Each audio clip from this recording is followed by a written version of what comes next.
Chapter 26, New Crisis. While Zhao and Blockhead stood by the lake, Mrin whispered some incantations, and pretty soon a layer of water appeared around them. They were shielded as a wave of water rolled them onto the lake. Zhao found that the three of them were now standing in a transparent blue ball, and there was something like a geyser holding them up on the lake.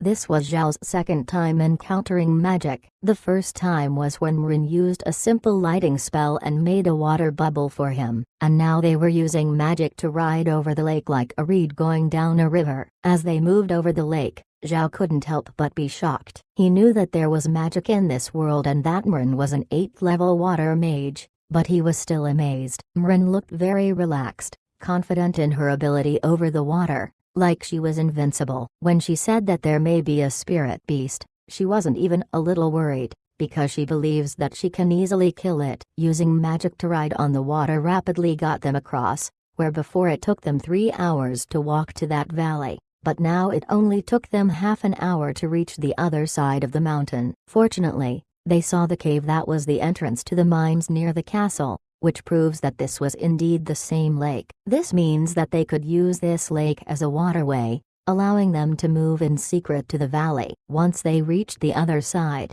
Mrin removed her magic, and Zhao could finally jump down to the ground. Feeling the earth under his feet felt really good. When they were going over the clear water, Zhao couldn't shake the thought that he was going to fall into it, making him feel uncomfortable.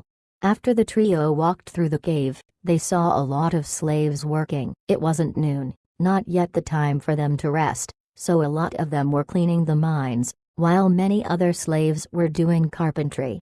To keep the blue-eyed rabbits in this place, they will need a lot of fences, and since they didn't have iron, they had no choice but to use wood. When they were exiled to the castle, Green brought some wood, although not very much. He preferred to buy finished products, because he knew that even if some of the slaves knew some carpentry, they wouldn't be able to make anything too complicated. After all, slaves with good craftsman skills couldn't be bought with a cheap price. When the trio appeared, the slaves were taken aback, immediately bowing down 3 times to them. The trio nodded their heads at the slaves, and then walked out of the mines. Meg and Rockhead were standing outside the mines, and were very surprised when they saw the 3 walk out. Meg quickly greeted them and asked, "Master, Grandma, how did you come out from the mines?" Mrin smiled. "We came from across the lake. On the other side, there's a valley which we have chosen as the most appropriate place for cultivation. Master has just improved some of the land there, so now we're back." Meg's eyes lit up. "Really? That's great. I did not expect that you would be so successful." They spoke some more about the lake and the valley, until Mrin turned to Zhao and said, "Master, let's return to the castle to rest. I have something to tell you." Zhao was surprised for a moment. He didn't know what Mrin wanted to talk about, but after seeing the solemn look on her face, he immediately nodded his head. "Well, then let's go back. Blockhead, you stay and help Meg and Rockhead." Blockhead agreed to stay, while Meg said that they would continue to look after the slaves. Mrin and Zhao went to the living room after arriving at the castle. Zhao looked puzzled. "Grandma Mrin, what do you want to tell me that you couldn't say outside?" "Master, when we came back today, on the way, I explored the situation with the lake, but I didn't find any strong water magic. There are only 2 explanations for this. 1. The water spirit beast is very powerful,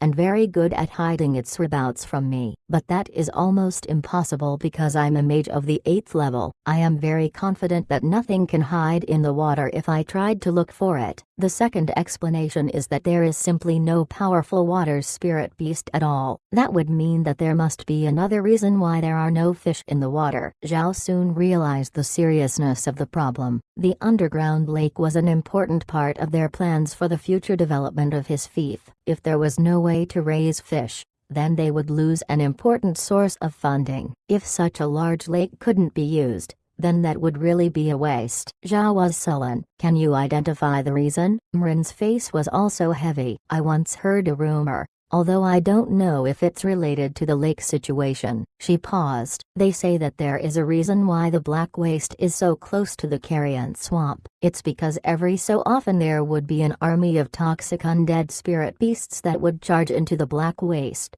and then kill every living creature. In doing so, they would poison the soil and turn this area into a wasteland of death. But no one has come to the Black Waste for a long time, so this rumor has never been proven. But if it was true, then this is probably the reason why there are no fish in the lake. Zhao's face changed. If it really was like Mrin said, then this was big. Mrin, Green, Blockhead, and Rockhead could handle themselves, but some of the slaves couldn't fight. If undead spirit beasts really did come out of the carrion swamp and attack them, then those people would die. Zhao rubbed his forehead, which was a habit he had in his past life. Mrin was also worried. If such a thing could happen, then they might have to stop their plans for raising money, making it hard for everyone to live here. If what you say is true, then we're in big trouble, Zhao said. Grandma Mrin, we'll wait for Grandpa Green to come back before we discuss this any further. But I'll tell you, starting tomorrow,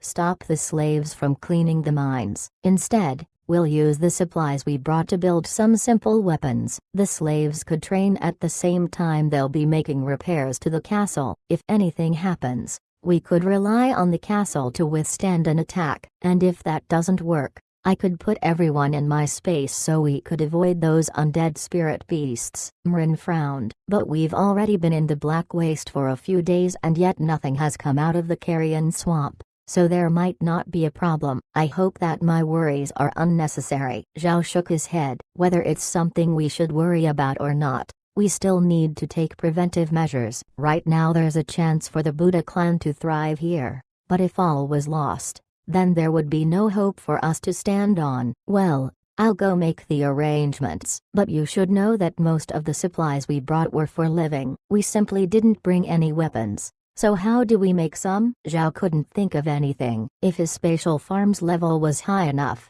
then he could plant some trees and make weapons out of them. But his current level was too low, and he couldn't just give the slaves corn stalks to defend themselves against the undead. Zhao rubbed his forehead until there was a big red mark on it, but nothing came to mind, until all of a sudden he noticed the stone floor. A light bulb flashed in his mind. Grandma Mrin, tomorrow, we'll tell some of the slaves to bring a lot of stones back, so we could prepare some stone weapons. Although they aren't exactly powerful, it should be enough to defend ourselves with. Mrin thought about it, and agreed. Well, thanks to the king, we couldn't take any weapons with us, so that will have to do for now. But if that's the case, then when Green comes back, we'll have him purchase some weapons soon. Zhao nodded. He really did not think that one day they would have to return to the Stone Age. Looks like the higher-ups in the Empire really didn't want to give them a way out, otherwise they would have allowed the Buddha clan to take arms with them to the Black Waste. He didn't believe that none of those guys didn't also hear of those rumors about the Black Waste. It wasn't enough for them to face starvation in this place.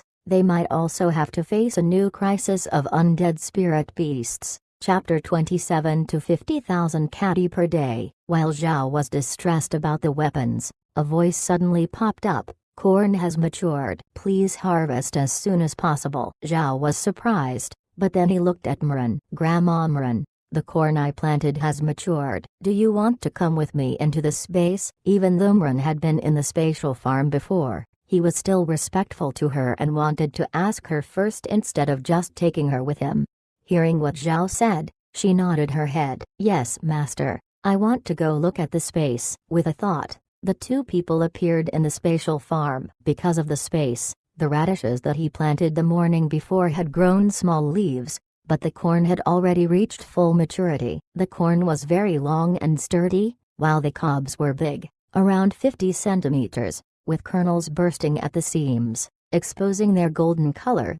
Mrin had never seen corn before and was curious because she didn't know what to do with it. Zhao walked towards the corn and broke off one of the big cobs. With the outer green leaves lowered, the golden corn was exposed, revealing big and full kernels. The amount that was produced was not low, and if he calculated the yield, then there would be 50,000 catty of corn here. Zhao handed the corn cob to Mrin and smiled. Grandma Mrin, you see, as long as we process this corn, it can be used as food. Although it's not the best tasting crop I could grow, it could still fill you up. These 2 acres are enough to produce 50,000 catty per day, and if they made seeds, then we could use them to plant 1,000 acres of land. So we do not need to worry about food." Taking the corn from him, Mrin's eyes bulged out. "Master, are you telling me that every day we could get 50,000 catty worth of food?" With a smile, Zhao nodded. He knew that Mrin thought that a one lump sum of 50,000 catty worth of food for more than 100 people probably wasn't that much, but 50,000 catty per day, that figure was a little scary. Also, although Zhao didn't mention it, in this space the corn would only need 14 hours or so to mature, so it would actually take less than a day.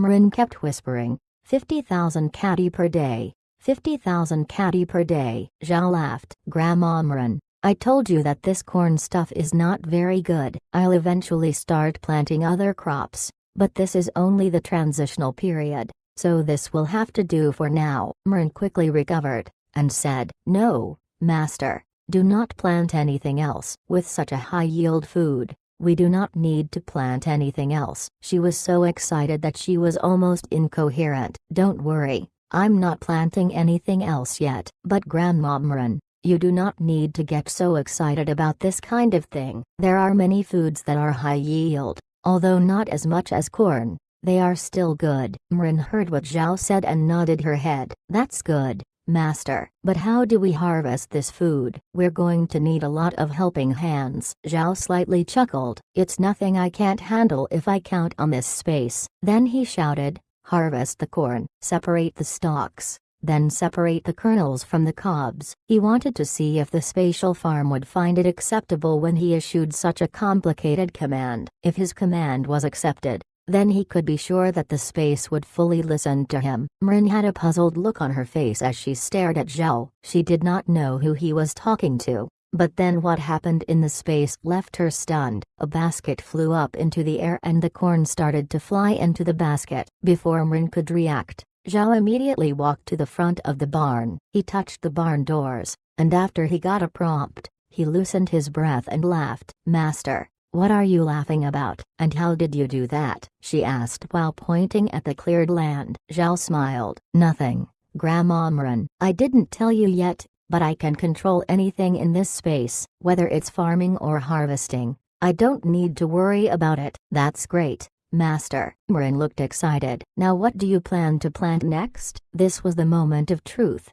so Zhao was very careful. With just a thought, a handful of corn kernels appeared in his hands. When the corn came out, a tone chimed and a voice said, "Corn, excellent quality, can be used as seeds, can be brought out of the space." Zhao looked happy as he said, "So the corn." After his voice faded, a small shovel flew out to start plowing, then one by one, seeds appeared out of nowhere and fell to the ground, while a bucket started watering everything.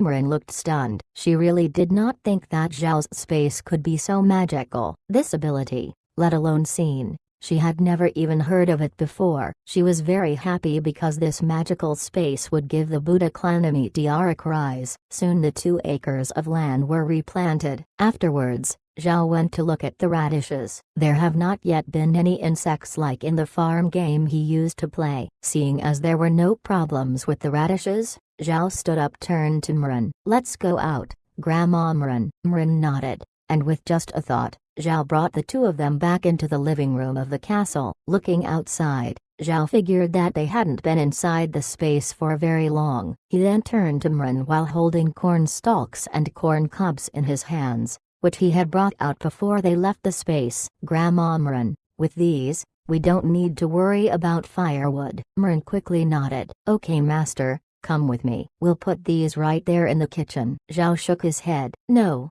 Grandma Mrin, they need to be dried in the sun first, otherwise they would still have some moisture. We have to completely dry them after we take them from the barn." "Well, then let's put them outside. The castle has plenty of empty spaces." Zhao followed Mrin outside. Looking at the corn stalks and corn cobs on the ground, Zhao said, after drying the stalks, "Grandma Mrin, you can burn these for cooking. And if the slaves are cold at night, you can burn these to keep them warm." Mrin looked at the 2 piles of firewood, her face full of smiles. Now she finally didn't have to worry about finding something to use as firewood. "Yes, Master, I'll deal with this matter with the slaves. Zhao nodded. Then he looked at the sky. It's not late yet, Grandma Mren. Let's call Meg in for lunch. And after lunch, we'll arrange for someone to get some stones. Unfortunately, we don't have a blacksmith. Otherwise we might have been able to make some iron weapons out of the supplies. The number of slaves with skills were small, and those with blacksmith skills were even less. Slave owners were afraid of slaves learning blacksmith skills because then they would know how to build weapons, so no one gave slaves access to that knowledge. If you ever encounter a slave that knows blacksmith skills, then he was probably a blacksmith that later became a slave. After the two went back inside the castle, Mrin went to prepare lunch, while Zhao sat in the hall, quietly thinking about things. Right now they were facing a huge crisis. If those undead spirit beasts really did come out of the carrion swamp, then what means did they have to stop it? If they came out, not only would this trouble his farming plans, but also his future plans for aquaculture. He had to think of some way to resolve this problem. But how could he solve it? For many years, not one expert in the continent had survived the forbidden carrion swamp. Zhao was unable to think of anything. Chapter 28, Horsebone. Zhao was very clear that his spatial farm had no attack power, nor any defensive capabilities. The only thing it could do, in addition to planting crops, was allow him to hide inside in fear. He had no confidence that he could deal with the carrion swamp with his spatial farm. Do not forget that the carrion swamp was one of the 5 forbidden areas in the continent, not to mention the potential threat of undead spirit beasts. With no attack force, how could he deal with the carrion swamp? Not knowing how much time had passed, Zhao could only come to the decision that if spirit beasts really did come out of the carrion swamp, they could only rely on the castle to fight them, and if they couldn't, then everyone would have to hide inside his space. 10 acres should be enough to hold all those people. Just then Zhao suddenly heard a noise coming from outside. He looked out and realized that it was noon, so the slaves should be coming back for lunch. He also saw Meg, Blockhead, and Rockhead coming in from outside. When the 3 saw Zhao, they immediately went up to meet him. Master, they all said. Zhao nodded and smiled at the 3. I need you to arrange something for me. In the open space, there are some corn stalks and corn cobs. Arrange them into firewood, then tell the slaves that if they feel cold at night, they could take some for heating. Meg looked puzzled. Master, what is this corn? Corn is the main crop for our future that I'm growing. The corn stalks and corn cobs could be used to light a fire. It's something I've already discussed with Grandma Mrin after I had planted the corn. Meg's eyes lit up as she looked at Zhao. Master, the yield of corn is really high, right? Yes. Zhao nodded with a smile. Go arrange them first, and then come back to eat when you're done. Grandma Mrin should be finished with making our meals by then. The trio nodded, then turned and walked out of the castle. Later on, Mrin came out from the castle. She had also heard some movement outside, but she understood that it was Meg. She then called Zhao in. Master, lunch is ready. Zhao nodded and walked into the dining room, while Mrin went back into the kitchen to get his meal. While sitting in the dining room, he realized that he was becoming more and more lazy. In his past life, he had to prepare his own meals and also clean the house. All the housework was done by him alone. But in the Ark continent, he was the master. Even if he was willing, he naturally couldn't do housework with his own hands. To be honest, this was becoming a terrible habit as Zhao had started to become accustomed to having others serve him. Mrin came in, holding a tray, which held a simple meal of bread and vegetables, and some meat. But Zhao was the only one to get any meat. Even Blockhead and Rockhead didn't get any. Although the food was very simple, it was still carefully prepared by Mrin for Zhao. He got to use the best things. He got to eat the best foods. In this castle, he was the center. This made Zhao feel very grateful, but it also gave him a great amount of pressure. He was not Adam Buddha. He was a responsible man. The more Mrin did good things for him, the more pressure he felt. These people treated him as the center of their lives. That is to say, they relied on his survival. Although the Buddha clan had been forced down, as long as he was alive, there was a chance that the Buddha clan could rise up and not get bullied by the other nobles.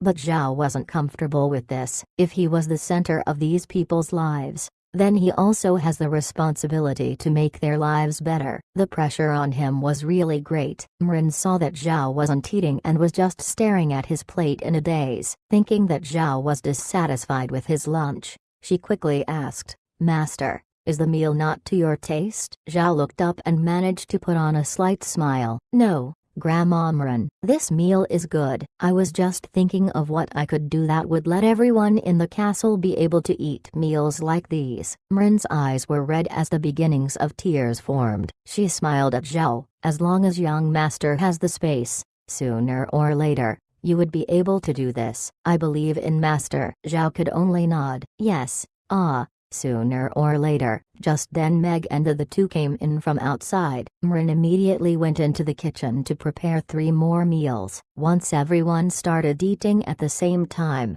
Zhao turned to Mrin. "Grandma Mrin, this afternoon arrange for someone to gather some stones. This takes priority right now. As for the valley, as long as you can take me there every day, then that should be fine." After seeing Zhao performing his magical ability in the space, her confidence in him greatly increased. She immediately nodded and said, "Okay, this afternoon I'll organize them to bring back some stones." "Master, you go and have a good rest." Zhao knew that he wouldn't be much help. Ever since he drank the water of nothingness, he became even weaker than the slaves when it comes to physical labor. Besides, Mrin wouldn't have allowed him to carry any stones. After lunch, he went to rest, while Mrin immediately organized the slaves to gather some stones. But it was harder than she thought. They still had a few mining tools. Now they just needed to find some good stones that didn't have too much damage. After all, they had to use something to make stone weapons with. Stone weapons shouldn't be that difficult to make. You couldn't make anything powerful, but you could still make things like stone spears or stone hammers. Plus, they would need some of the mined stones to help repair the castle. After all, Zhao wanted them to be prepared from the very beginning. They had to have a way to keep those undead spirit beasts from attacking. They didn't have that ability, so they could only rely on the castle's defense. Otherwise they had no other way to restrain them. But they soon faced a problem. Although it was formerly an iron mine, the dwarves had already mined out everything, including all the iron ore. The results were hollow dot areas throughout the mountain, like the underground lake. So just finding a site to mine took some effort. Mrin finally found a small mine near the castle that they could exploit. But this small mine actually didn't have much stones they could mine. Mrin could not help but lament. Dwarven mines were really mined out, like the place had been completely looted clean, making people cry. By the end of the afternoon, Mrin frustratingly returned to the castle. They found that their approach to making stone weapons wouldn't work. They had no experience in mining stones, and they didn't have a lot of handy tools to use. Work efficiency was low. Plus there weren't many stones here. It had all been taken out long ago. Finally, Mrin had to tell Zhao about this, so the plan had to be cancelled. Zhao rested for the afternoon. After tiring himself out physically during the morning workout, plus the long way he had to walk today, he immediately fell asleep the moment he lay down. When he woke up, Mrin told him the news about the stones. It seemed like they had no choice but to wait for Green to come back. Once the radishes were sold, they would be able to buy a number of weapons. Green had not returned yet, so they couldn't do anything. If the undead spirit beasts from the Carrion Swamp really did attack, then they would have to hide in the space. As Zhao tried to figure out what to do, Meg suddenly ran in from outside with a look of excitement. "Master, there's good news." Zhao noticed the change in Meg again when she excitedly hugged him. When she now saw Zhao, instead of keeping her head down, she was more lively than ever. Mrin at once asked, "What happened?" Meg immediately smiled. "Grandma, there's a slave who could weave weeds. I saw woven mats, curtains, and even sandals." Zhao didn't understand for a moment, but then his eyes lit up. This was a turning point. He had made a promise that he would free them from slavery if they worked hard and had some skills. But the slaves hadn't yet taken any initiative to show off their skills, and although they were working hard, Zhao was still very disappointed.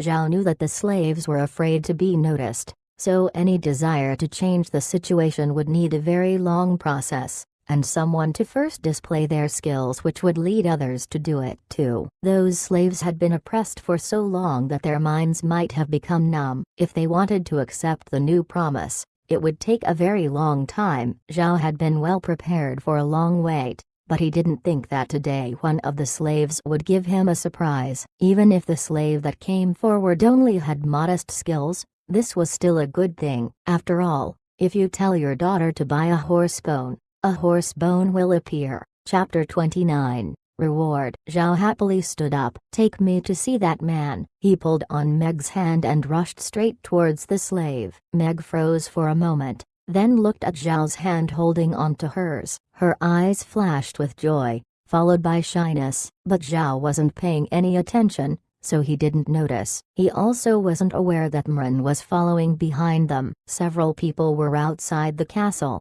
which was where he found the slave. Seeing the slave standing there, Zhao seemed to have made a mistake. It turned out that the slave was female. Zhao had thought that it would be a male slave, and didn't think that it would be a woman. The female slave looked like she was 10 years old, possibly because of malnutrition. She was thin and very petite, with long brown hair that was a bit frizzy, and her coarse clothes were worn over dark rough skin. She looked nervous standing there, but it wasn't just her. All the slaves were trembling. When they saw Zhao come out, they immediately kneeled on the ground, not daring to move. Master, her name is Beans, Meg said. She's 20 years old this year, and she was the one that came to me with the woven weeds. Zhao nodded. He knew that in this world, slaves didn't have real names. Their names were generally only a word, and that word would become their name. He looked at the girl called Beans and said, "Lift your head." Beans gingerly raised her head,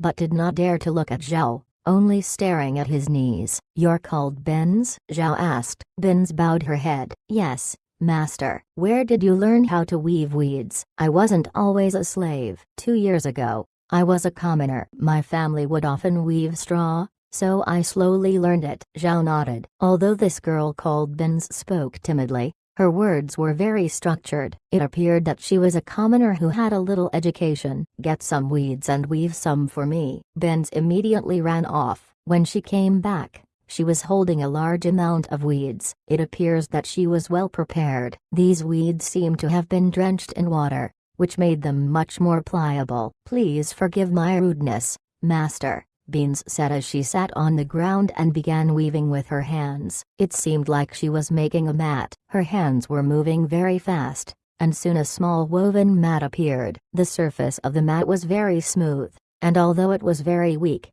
it looked beautiful. Zhao looked at Beans who had knelt on the ground. "Well, Beans, the Buddha clan is willing to give you a great reward. Starting today, you are no longer a slave, so you don't need to kneel, only to salute. Plus you will get a separate room and will be paid a wage in silver for your work. Not only that, you will also become part of the Buddha clan. From now on your name is Beans Buddha." "No, wait, that's not a name suitable for girls. You will be called Daisy Buddha." Everyone heard what Zhao said, but they never imagined that such a simple crafting skill of weaving weeds would be able to make you a commoner, as well as wages. The most important part was that she would also get Zhao's surname. A lot of commoners in the continent didn't have a noble name. Beans, no, now should be called Daisy, was so excited that her whole body was trembling. She really didn't think that she would become a commoner again, and not a slave. All of this was like a dream. The reason Daisy Buddha had the courage to stand up and be the first to show off her skill was because of what happened 2 years ago. Her family actually had land of their own,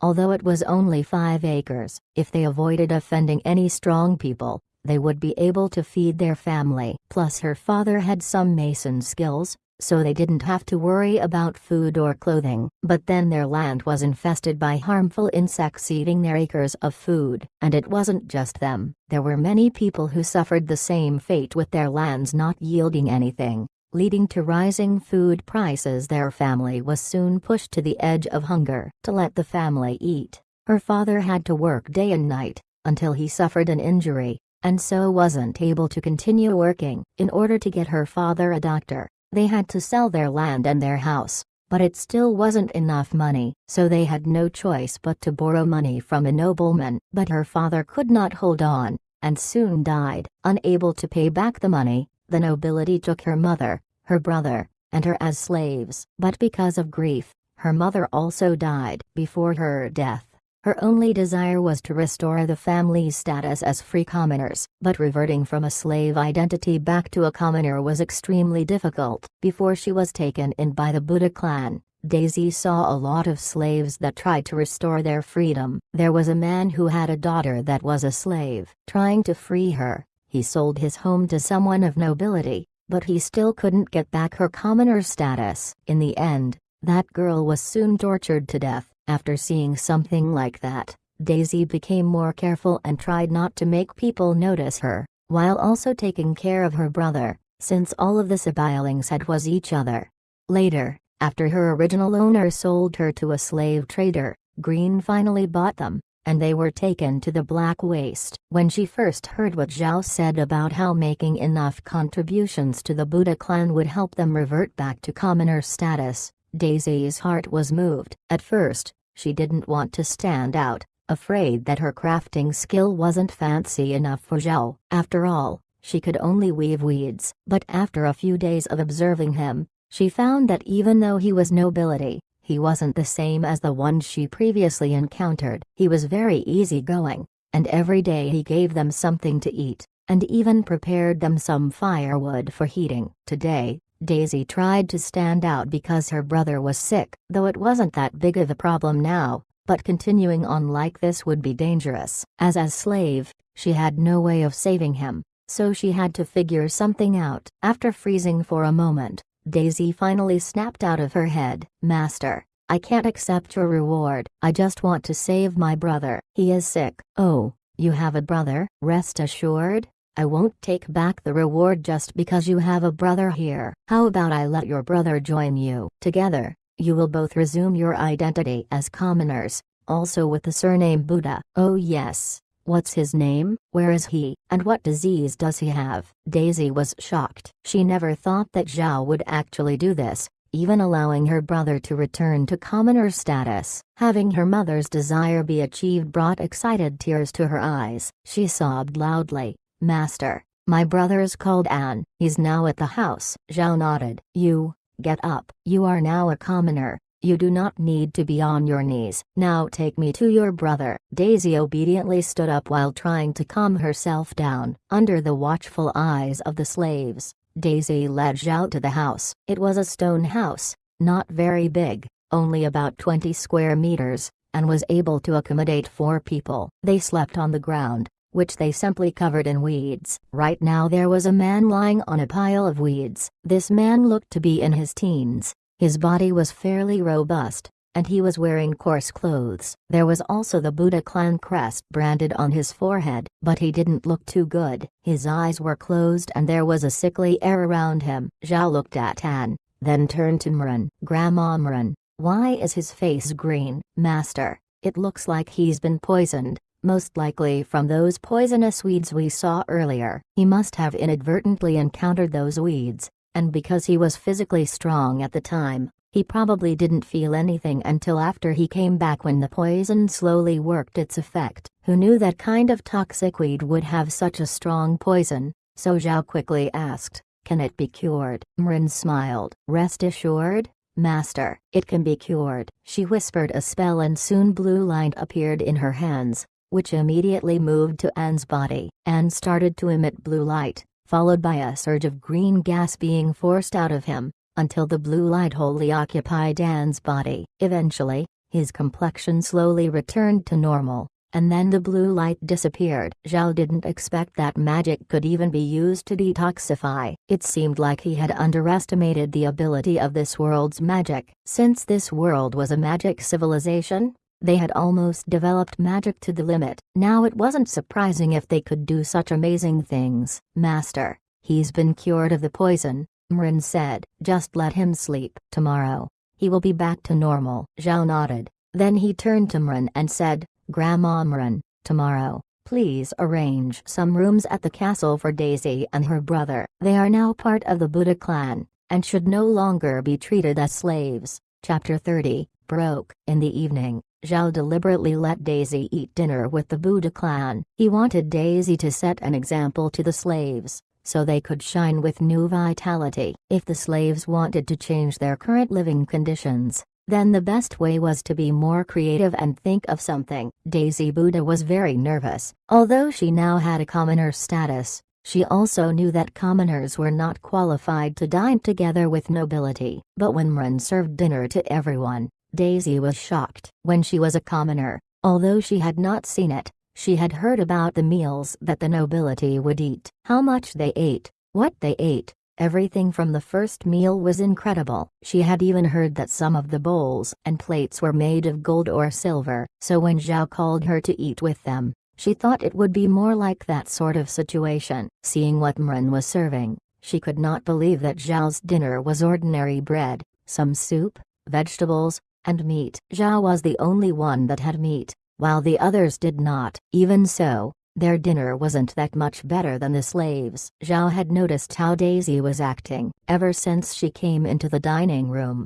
she was so nervous that she was just standing there, not daring to sit. Looking at her, he couldn't help but chuckle. Daisy, come and sit down. I have given you my surname, so according to the rules, you can be considered part of the Buddha clan. Don't be so uptight and sit. Zhao spoke while winking to Meg. Meg understood his meaning, so she walked around to Daisy and smiled. Sister Daisy, sit down. Master is very easygoing. Every day we would eat a meal with the young master, so don't worry. Daisy knew of Meg's status. She was a servant of the Buddha clan. In other places, such a person would have a high status, at least much higher than commoners. But over the past few days, she had been in contact with her, so she knew that Meg was a good person. Even though she was the one watching over the slaves, she didn't abuse them, only making sure that they were working. So Daisy's tension slowly eased away. After Mren placed down all of their meals,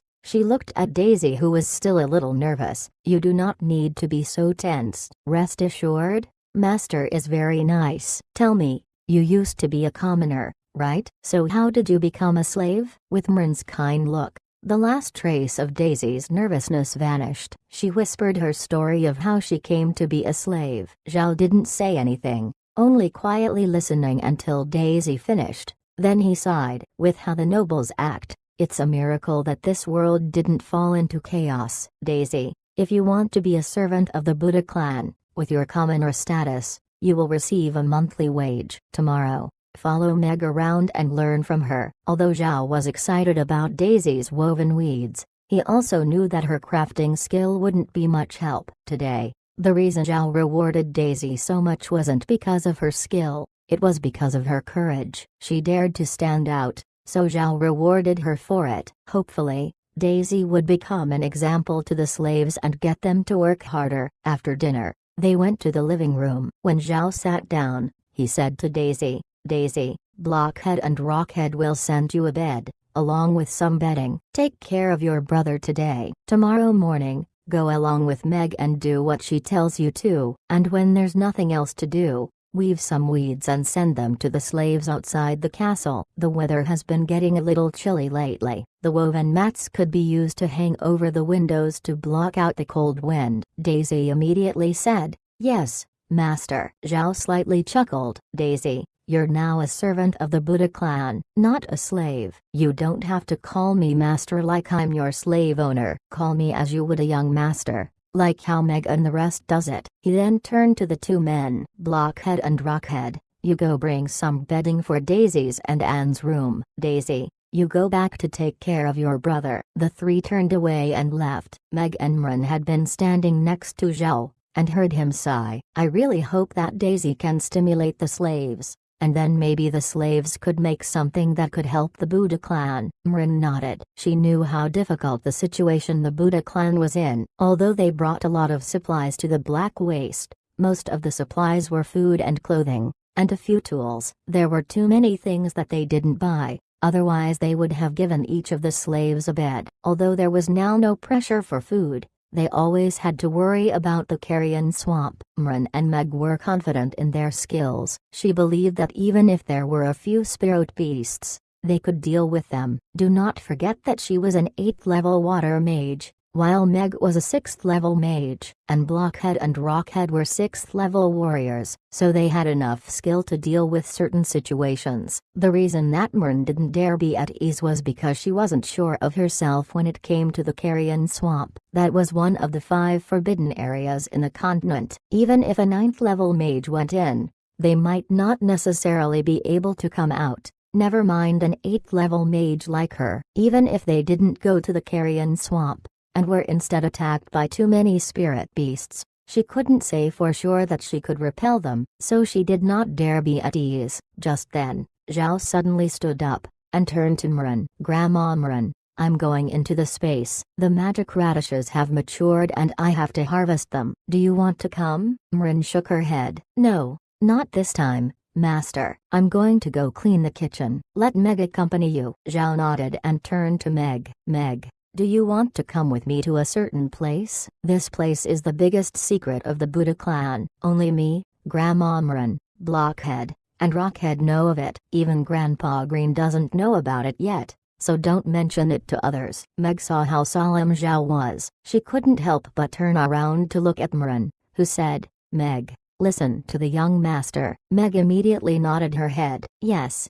Master. You may rest assured, I certainly won't tell anyone." With a single thought, they went into the spatial farm. Meg's reaction was almost like Myrn's, swerving her head back and forth as she looked at the radishes and corn seedlings that were starting to grow. Looking around this magical space, she understood why this was the Buddha clan's biggest secret. This was the hope of their revival, so it had to be taken very seriously. Zhao explained everything about this space while he separately harvested the radishes and radish leaves. After harvesting the radishes, he accessed his shop and bought another bag of radish seeds. Now he only had 50 gold coins left. Of course, he could have just planted his other bags of seeds, but now was not the time to plant different crops. When he was finished, Zhao turned to Meg and said, "Meg, this space is the hope of our Buddha clan, so don't say anything about it to others." Meg was stern. "Master, don't worry, I understand the severity. I won't speak about it." Hearing that, Zhao nodded. "Let's go out." With a thought, the two appeared in the living room. Blockhead and Rockhead had come back, but the two weren't surprised at the sudden appearance of Zhao and Meg. They had already been to the space,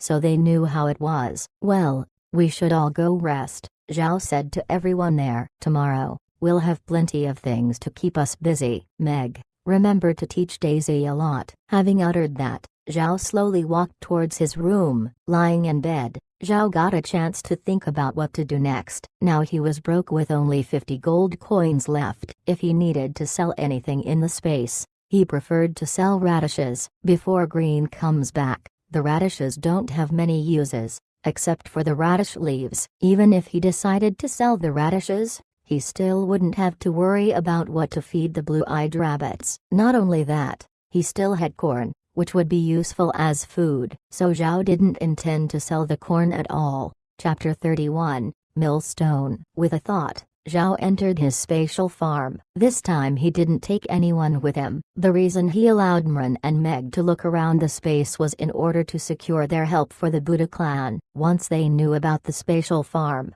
they would be more confident about the future. With the Black Waste throwing them into one crisis after another, if they were to lose confidence, then everything would be over. In the spatial farm, Zhao immediately sold his radishes, but only 3/4 of it this time. This earned him a total of 1,500 gold coins, in addition to his original 50 gold coins. And if he used these coins to buy radish seed bags, he would be able to plant new batches of radishes. Anyway, the radishes were able to earn him a lot of money. If he were to sell the rest of them, he would be able to earn even more. But he decided to wait until Green came back. Maybe then he could buy some books about plants so he would be able to decide what were the best crops to grow in the future. But right now he knew very little about the plants that grew on the continent. Tomorrow, he would get another batch of radishes. He had told Green that he had 80,000 catty, so even though he had sold 3/4 of his radish supply,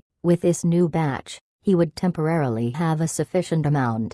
But although selling those radishes gave him 1,500 gold, it still wasn't adequate enough. Zhao felt very helpless. His level was too low. Even if he wanted to buy higher ranked seeds, he couldn't. With such a slow speed, he didn't know how long it would take for him to level up. Leaving the spatial farm, Zhao soon fell asleep on his bed. The next morning, Zhao was woken by the space telling him that his radishes had matured. But it wasn't just the radishes, the corn were also about to mature too. Zhao immediately harvested the radishes, then he bought another bag of radish seeds. Since it seemed like the corn would need just a few more minutes to mature, Zhao decided not to leave the spatial farm yet. Instead, he washed his face and rinsed his mouth while he waited. Looking at those corn, Zhao felt like a glutton. In his past life, he used to live in the northern city. At the time, no one considered corn as a staple food, but they would sometimes eat it as a meal,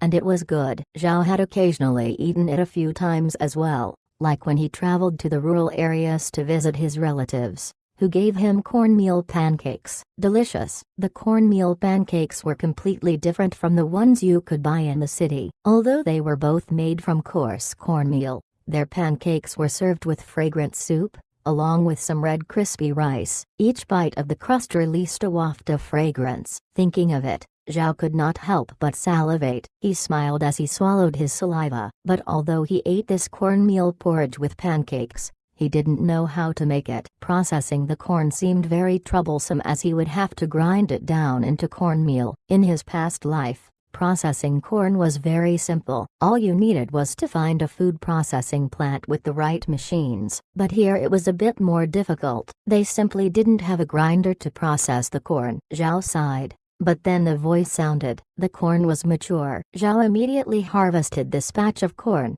and then replanted more in the 2 acres. But while he looked at the cornfield, he couldn't figure out how to process them. Suddenly the clever Zhao discovered something about his problem. People must have grinded corn for many years before they used machines. At that time, the people weren't stupid, right? So how did they process corn? Zhao paced a few laps in the space, habitually touching his forehead, thinking of how his ancestors processed corn. He suddenly smacked his head when he finally remembered something he had seen on TV. It was something that hadn't been used in a long time, but you would sometimes see it in rural areas. Millstone. Yes, when Zhao had gone to his relatives who lived in rural areas, he saw a disc. The disc wasn't used now, but the rural people still had them. Out of curiosity, he asked about the disc. They told him that people would put rice or corn on the surface, and then they would roll another disc on top of it to grind it down. Most importantly,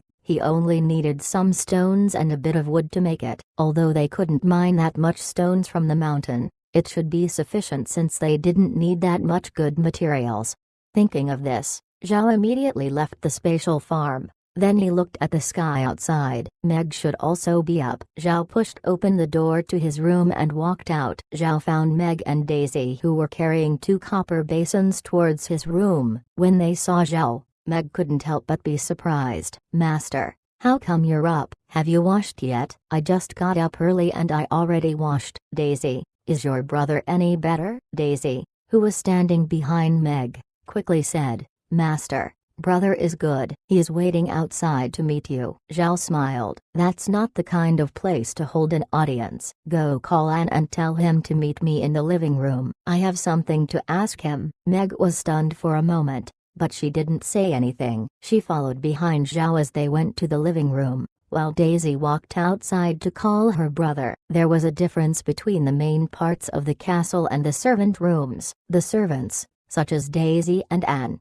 lived in the rooms of a small building behind the main part of the castle. Although they were now commoners and have been given Zhao's surname, their identities still had a long way to go to reach someone like Meg's. They could only be regarded as common servants. Soon, Daisy returned with Anne. Her brother looked better, just a bit thin, but still very strong. Although he didn't look like someone who was dying, he still had his head down and he didn't dare to talk. Daisy walked ahead and stopped in front of Zhao. "Master, I've brought An." Zhao nodded. "Call him over. I have something to ask him." Daisy called him over immediately, and when he came in front of Zhao, he knelt down and bowed. "An greets Master." "Thank you, Master, for your kindness." It seemed like Daisy had told him everything. Although he referred to Zhao as master, he wasn't saying that Zhao was his slave owner. "You don't have to be so polite," Zhao said. "You are now part of the Buddha clan. Stand up and answer my questions." An bowed his head and said, "Master." He then got up, but half his body was still bent and his head was down, afraid to look at Zhao. Zhao couldn't help but wrinkle his brow when he saw An's appearance. He didn't like it when people acted that way towards him. Although An was no longer a slave, he still acted like it. "An, look up. You have to remember that you're now part of the Buddha clan. You are a free commoner. Later, whenever you go out, you must not lose face for our clan. Don't kneel and act like a slave. It will make people look down on our Buddha clan." Seeing that Zhao seemed angry, Daisy and Anne knelt down while bowing. "Please, master, punish us." Zhao sighed. "What did he just say?" "Stand up, get off your knees." The two stood up, and Zhao noticed that Anne's back was as straight as possible. "Anne, let me ask you, do you know any mason skills?" Anne quickly said, "Yes, master. My father was a mason. I learned a little from him. Although I'm not very proficient, I could still build a few things." Zhao nodded. "That's good. I'm going to give you a drawing. See if you can build it. If you can, then immediately organize some people to mine stones. I want it done as soon as possible." Anne's heart couldn't help but tighten, but he still bent over. "Yes, master." Translator notes: I probably fudged up the food description. I definitely need to read more Shokuchi no Soma. Plus, although I written it as pancakes, it's probably better described as some sort of Chinese corn flatbread. Chapter 32, Planting Seeds. Zhao went upstairs to the study, followed by everyone else. The study was where Green had prepared some books. Although there weren't a lot of books, there was no shortage of pen and paper. Seeing the pen, Zhao's eyes widened in surprise. It was an amazing thing made from animal bones, with the tip made out of metal, like some sort of combination between ancient and modern. However, the paper was nothing to boast about. Zhao had imagined that the paper would be white, but it was actually yellow. It looked like craft paper, which Zhao remembered seeing when he was small. From Adam's memories, although there were moments of sensual pleasures, there was little to do about writing on paper, which showed what kind of character Adam was.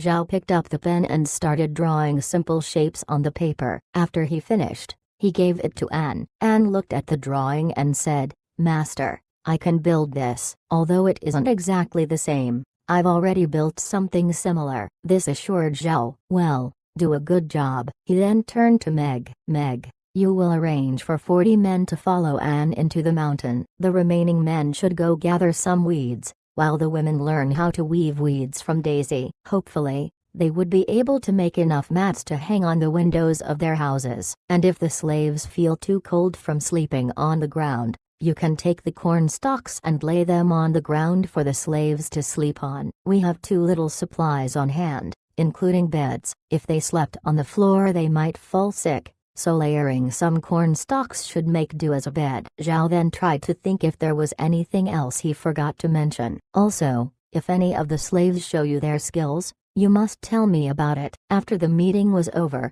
Zhao and everyone else came out from the study. They walked into the living room where they encountered Marin, who told them that breakfast was ready. At the table, Zhao told Marin of what he arranged for today. Marin had no objections. She believed that what Zhao did would make life better. After breakfast, Meg immediately did what Zhao said. She gathered the women to make weed mats, while also getting some men to follow and to find stones that were suitable enough to make the disc for the millstone. Seeing everyone working hard at the castle, Zhao and Marin went to the underground lake and traveled to the valley. This time it was just the two of them. Although there wasn't any danger, Marin thought it was easier with one less person. They soon arrived at the valley. Although Zhao had improved the land here yesterday, nothing much had changed because he could only improve 1 mu of land per day. After he finished today's land improvement, Marin said, "Master, tomorrow we should get the slaves to plow the soil here so we could plant something." Zhao shook his head. He wanted to use this piece of land to do a test. He didn't forget the first time he got a prompt from the small shovel, telling him that it could be taken outside the space. He wanted to see if he took it out, Would it still be under his control? If it was, he would be able to plow the earth every day. Seeing Zhao shaking his head, Mren knew that he was going to do something himself. With a thought, a small shovel immediately flew out of the space. Non-stop, it started plowing and then sowing. He then thought of the corn seeds, and the seeds also flew out of the space as well, falling into the spots in the ground that have been sowed. Zhao felt assured after the seeds had been buried. But then he found a problem. He discovered that the shovel and seeds couldn't leave the range of the farmland. Also, he couldn't do anything too complicated with them. For example, the shovel could only be used for plowing and not anything else, and the seeds could only go into the ground and not anywhere else. He had also wanted to see if the water could do anything else besides improving the soil, but nothing happened. Zhao felt discontent. If he could have changed what the water does with his mind, then perhaps he could have used it as an offensive weapon. Unfortunately, he could only water the soil. Although Zhao wasn't satisfied, Mren was very shocked. She had no idea that Zhao could use such a method for farming. He was like a god. After more than 2 hours, 10 acres of land were planted. The small shovel then immediately flew back into the space. Even though it was only 10 acres of land, Zhao felt very satisfied with today's work. He then wondered about something and turned to Mren. "Grandma Mren, can you use your spells to pour water on this place?" Mren, after recovering from her shock, nodded her head. Then she walked beside the pool. Whispering an incantation, a mass of water vapor rose up out of the pool and then gathered in the air. Finally, a light rain fell. Zhao was again astounded by magic, feeling that it was really amazing to be able to create artificial rain. In fact, what Zhao didn't know was that not all mages could do this. Like Mren, only a senior mage could do it. This was supplementary magic, not aggressive. Offensive magic was a lot simpler. Under Mren's control, once the soil became wet, she immediately stopped her spell. Zhao looked at the farmland with a sense of accomplishment. Then he turned to Mren. "Grandma Mren, unlike inside the space, the crops won't mature so quickly, so this is all we can do. We should go back." "This is the most I could do to improve the farmland in one day." Mren nodded, then followed him into the cave. As they traveled over the water, Zhao hoped that one day they would be able to ride over it with a boat. But they didn't have many things that could be used as boat building materials, so all he could do was hope. The two had just come out of the cave on the other side of the lake when they heard the sound of chanting. Zhao and Mren went to investigate and found the slaves trying to lift a stone out of the mines. Zhao quickly went over. He first looked at the stone, but of course he couldn't tell if the stone was good or bad. He just wanted to see if the stone was big enough. The stone was about 5 meters high with a diameter of about 3 to 5 meters. Seeing it, obviously the weight wasn't light. They had a lot of rope tied around the stone to try to carry it out of the mine. Zhao quickly said, "Put down the stone. I'll bring it back to the castle. You all go continue exploring the mines to look for more stones." The slaves looked puzzled. They knew how heavy the stone was. How could he carry it by himself? It didn't help that Zhao hadn't explained that he was going to use the space. Although they didn't understand, they did not dare to go against him. So they immediately put the stone on the ground and took off the rope. Once the rope was off, Zhao waved his hand and the stone was placed in his spatial barn. The slaves were stunned from seeing this miraculous ability. Although there were items in the continent that could do this, those things were generally only owned by great nobles. Even small nobles couldn't afford it. The slaves had only heard about it and have never actually seen anyone use it. They thought that Zhao had used magic, so all of them were very excited in their hearts. So our owner was a powerful mage, was what they all thought. Zhao did not stay. Followed by Mren, he walked towards the castle. On the way, they saw several male slaves in the mountain cutting weeds. Zhao didn't help them transport the weeds. Since they were very loose and light, those slaves should be able to bring the weeds back on their own. Finally, they returned to the castle. In the castle square, they found a lot of women sitting down, weaving weed mats with Meg and Daisy. Chapter 33, Brainstorm. While working, the women had smiles on their faces. Life was full of hope, and it made them feel alive with something to look forward to every day. Zhao's face couldn't help but smile too. Some of the women were carrying the corn stalks. Zhao didn't intend to hide anything from these slaves. After all, they had been branded by the Buddha clan crest, so their fates were now linked together with the Buddha clan. There was no need to hide anything from them. By now the slaves seemed to have adapted a little to Zhao's magical abilities. They didn't react much when he brought out the corn stalks. Seeing the female slaves carrying the corn stalks, he told them, "You can use these as a bed when you lay them down on the floor. Also, you can use them to make a fire. But since the corn stalks still have some moisture, it's best to dry them first before you burn them." This time, after hearing Zhao's words, the female slaves weren't in a hurry to kneel down. It seemed like Meg had talked to them. In fact, unlike what Zhao guessed, this wasn't because of Meg. Although Meg was a servant, do not forget, she had a higher status than a common servant. Even if the Buddha clan had been forced down, few of the slaves would dare look at her in the face, so it was hard to get along with her. The reason for the change in the slaves was because of Daisy. Although Daisy became a commoner thanks to Zhao restoring her status, she had also been a slave for 2 years. In the eyes of the slaves, she was easier to get along with. The main thing was that even though her status was restored and she now had her own room, she would still work and joke together with them, so the slaves found it easier to accept Daisy's words than anyone else's. The status of slaves in the continent was the lowest, to the point that some masters treated them less than dogs. They had even heard of how a noble family cared more about their dying family dog than killing 100 slaves. This showed how low slaves were. It was also because of this that slaves didn't have a great relationship with the nobility or anyone else of high status. It was hard for them to believe the words of nobility. But the identity of Daisy was very special. She had been a slave, but had also been restored to a commoner. Plus Daisy was very honest, so she was able to talk to the slaves, and they would accept her words. Even if they were slaves, the women would naturally chat together. While working with Daisy, they would ask her things about Zhao, and she didn't hide anything from them. Hearing what she said, they were very surprised, because they didn't expect that Zhao could be such a good person. She had mentioned that Zhao didn't like it when people knelt in front of him. That, and the fact that he had been more benevolent these days,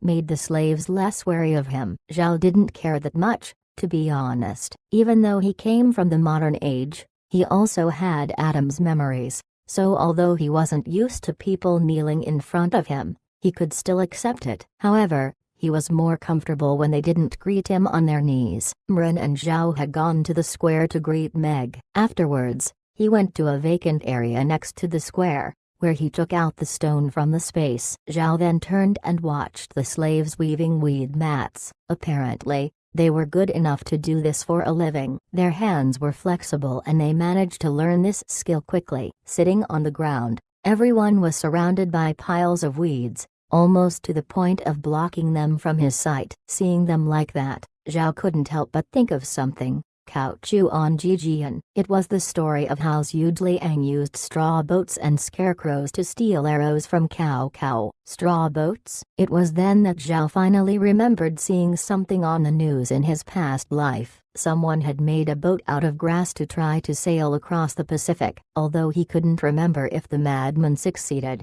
he knew at least one thing for certain. You could make a boat out of weeds. Zhao ran around in excitement. If he could really use weeds, then the problem of making a boat would be solved. He would be able to get to the valley on his own. The thought of it made Zhao even more excited. However, standing next to him was Mren, who was scared because she didn't understand why Zhao was running around. "Master, do you feel well?" Zhao recovered and saw Mren staring at him. He turned around, and sure enough, everyone else was staring at him too. Zhao became embarrassed, and quickly said, "Grandma Mren, you and Meg and Daisy come with me to the living room. I have discovered something." Mren didn't know what Zhao was going to do, but if he thought of it, then she believed that it must be a good thing. She quickly called Daisy and Meg into the living room with her. Zhao was pacing back and forth in the living room while touching his forehead out of habit. He only stopped when the three came in. "Come and sit down,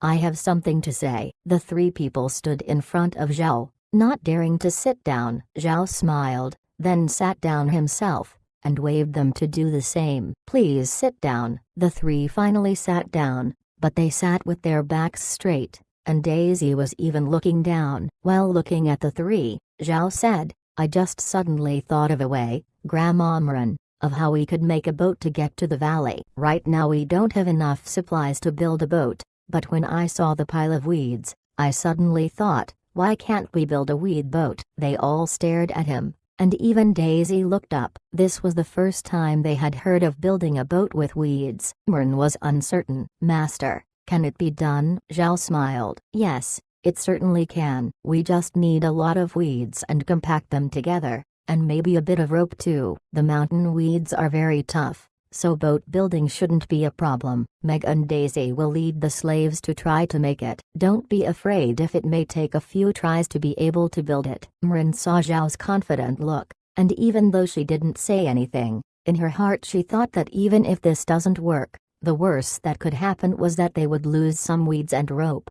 Zhao continued, "Meg, come to the study. I'll give you some plans for a weed boat design." Having walked upstairs, Meg quickly followed after him. Once they were in the study, Zhao drew a weed boat from memory. The design wasn't very complex. It looked like Arabian shoes, with the front end tilted high and the back end relatively flat. Overall, it had a thick bottom, and was tied in the middle with rope to make it solid. He drew this as a reference for Meg. Once he was finished, Zhao gave the paper to Meg. "This is probably what the boat looks like. See if you can make a boat according to this. Trying more than once doesn't matter." Meg left while holding the drawing. Left alone, Zhao didn't know what to do with himself, but then he caught sight of the books in the study, and his eyes brightened. Fortunately, although Adam was a hooligan, he was still a child of nobility, so he was taught how to read. Otherwise, Zhao would have been illiterate. Zhao looked through the books. There were a few history books and books about the art of war,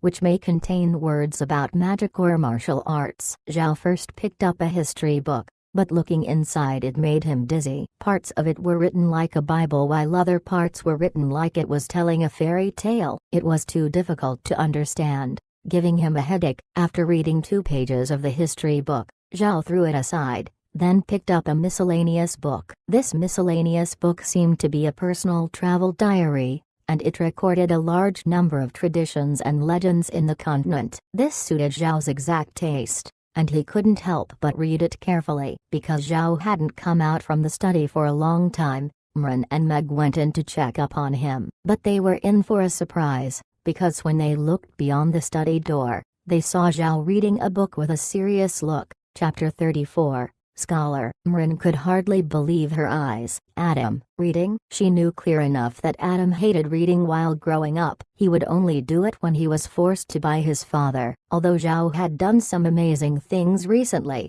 Mren thought that it was because he had become more sensible, which wasn't the same as learning to love reading. What she didn't know was that in his past life, Zhao was an otaku who loved books. The reason he didn't start reading a few days ago was because when he first came here, he had to face a lot of threatening situations, so he naturally wasn't in the mood. Zhao didn't notice Mren. He was concentrating on the book. Although the book just had miscellaneous topics, there were many things to learn, with most of them being traditions, which was very useful for Zhao.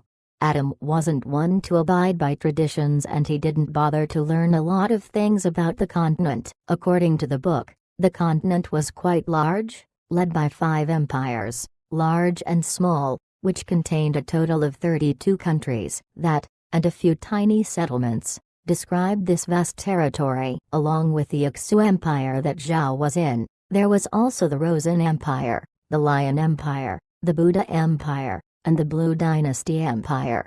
Zhao now had a fief in the Black Waste, which was long discarded by the continent. Behind it was the Carrion Swamp, one of the 5 forbidden areas, and something that no one wanted to talk about. The other 4 forbidden areas in the continent were Rhea Hill, the North Pole, Fire Island, and finally the last one was a place of deep magic, where legend has it that the devil lived there. But these rumors have never been confirmed. All of these places, along with the Carrion Swamp, which was known for its undead spirit beasts that were poisonous, were known as the Five Forbidden Areas. Adam's memories of these places were vague, and there were few records about them in this miscellaneous book, but it was enough for Zhao. In his past life, you weren't considered an otaku unless you read something about a world that had magic, elves, dragons, dwarves, and a lot of other things. After reading all this, Zhao even further made up his mind that he had to be low-key. He didn't know much about the powerful experts in this world, but after seeing Mren's powerful water spells, he probably had some idea. Dealing with people as powerful as Mren would not be easy. Zhao slowly put down the book. Although a lot of stuff wasn't of much use, he now had a better understanding of this world. This world wasn't like the ones in those poorly written novels he had read in his past life, where the mages didn't have any close combat ability, and the warriors couldn't attack from a far distance. This world was completely unlike that. A mage's body wasn't as tough as a warrior's, but if they use simple spells, like within the first 3 levels of magic, they would be able to instantaneously cast it. There would be no need to chant a long spell, so warriors wouldn't dare to look down on them in a fight. But even if the warriors held a grudge against that, it doesn't mean that they would easily lose a fight. Don't forget that even the most average warriors could use bows and arrows, or spears and other long-range weapons. A warrior's strength shouldn't be overlooked. Zhao slowly stood up and took a breath. After reading the miscellaneous book, he had determined that being low-key was correct. He couldn't imagine how powerful the people were in this world. He then walked to the window in the study, which was closed with paper shutters. Only a few commoners in the continent had paper shutters, while the nobles had glass windows. But glass windows were too expensive, not something Green would buy. Zhao opened the window and looked out. The study was on the 3rd floor, and the light was good. From here he could see the castle square, where there were many women weaving weed mats. Looking at those hard-working people, Zhao's heart couldn't help but smile. These people were so happy and satisfied even though they were facing a huge crisis. This time Zhao really hated himself for not having the strength to protect these people. The most he could do was let them escape into his spatial farm, but you couldn't always run away from everything. Just then, a knock came from the door. It was Mren. "Master, it's time for lunch." Zhao froze for a moment. He really didn't think that time had gone by so fast.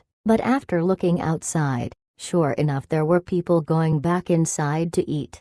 He opened the door, only to find a look of joy on Mren's face. "Grandma Mren, why are you so happy?" "It's nothing, Master. Time to go eat." Zhao nodded and followed Mren downstairs. Meg and everyone else was already waiting for him in the dining room. After everyone sat down, Zhao decided to give out his instructions. He turned to Blockhead. "Blockhead, you will help Mren with the weed boat. You have to lead people to cut the weeds and help them with your strength." Blockhead nodded. Then Zhao turned to Rockhead. "Rockhead, you will help set up the stones as soon as possible after they have been mined. When you reach a certain number, call me back. This will save a great deal of time." Rockhead nodded. Then Zhao turned to Anne. "Anne, you must be careful when mining. Pay attention to everyone's safety." Anne nodded. Then Zhao turned to Daisy. "Daisy, continue to teach everyone how to weave the weed mats. Then you and all the women will go along with Mren to build the weed boat,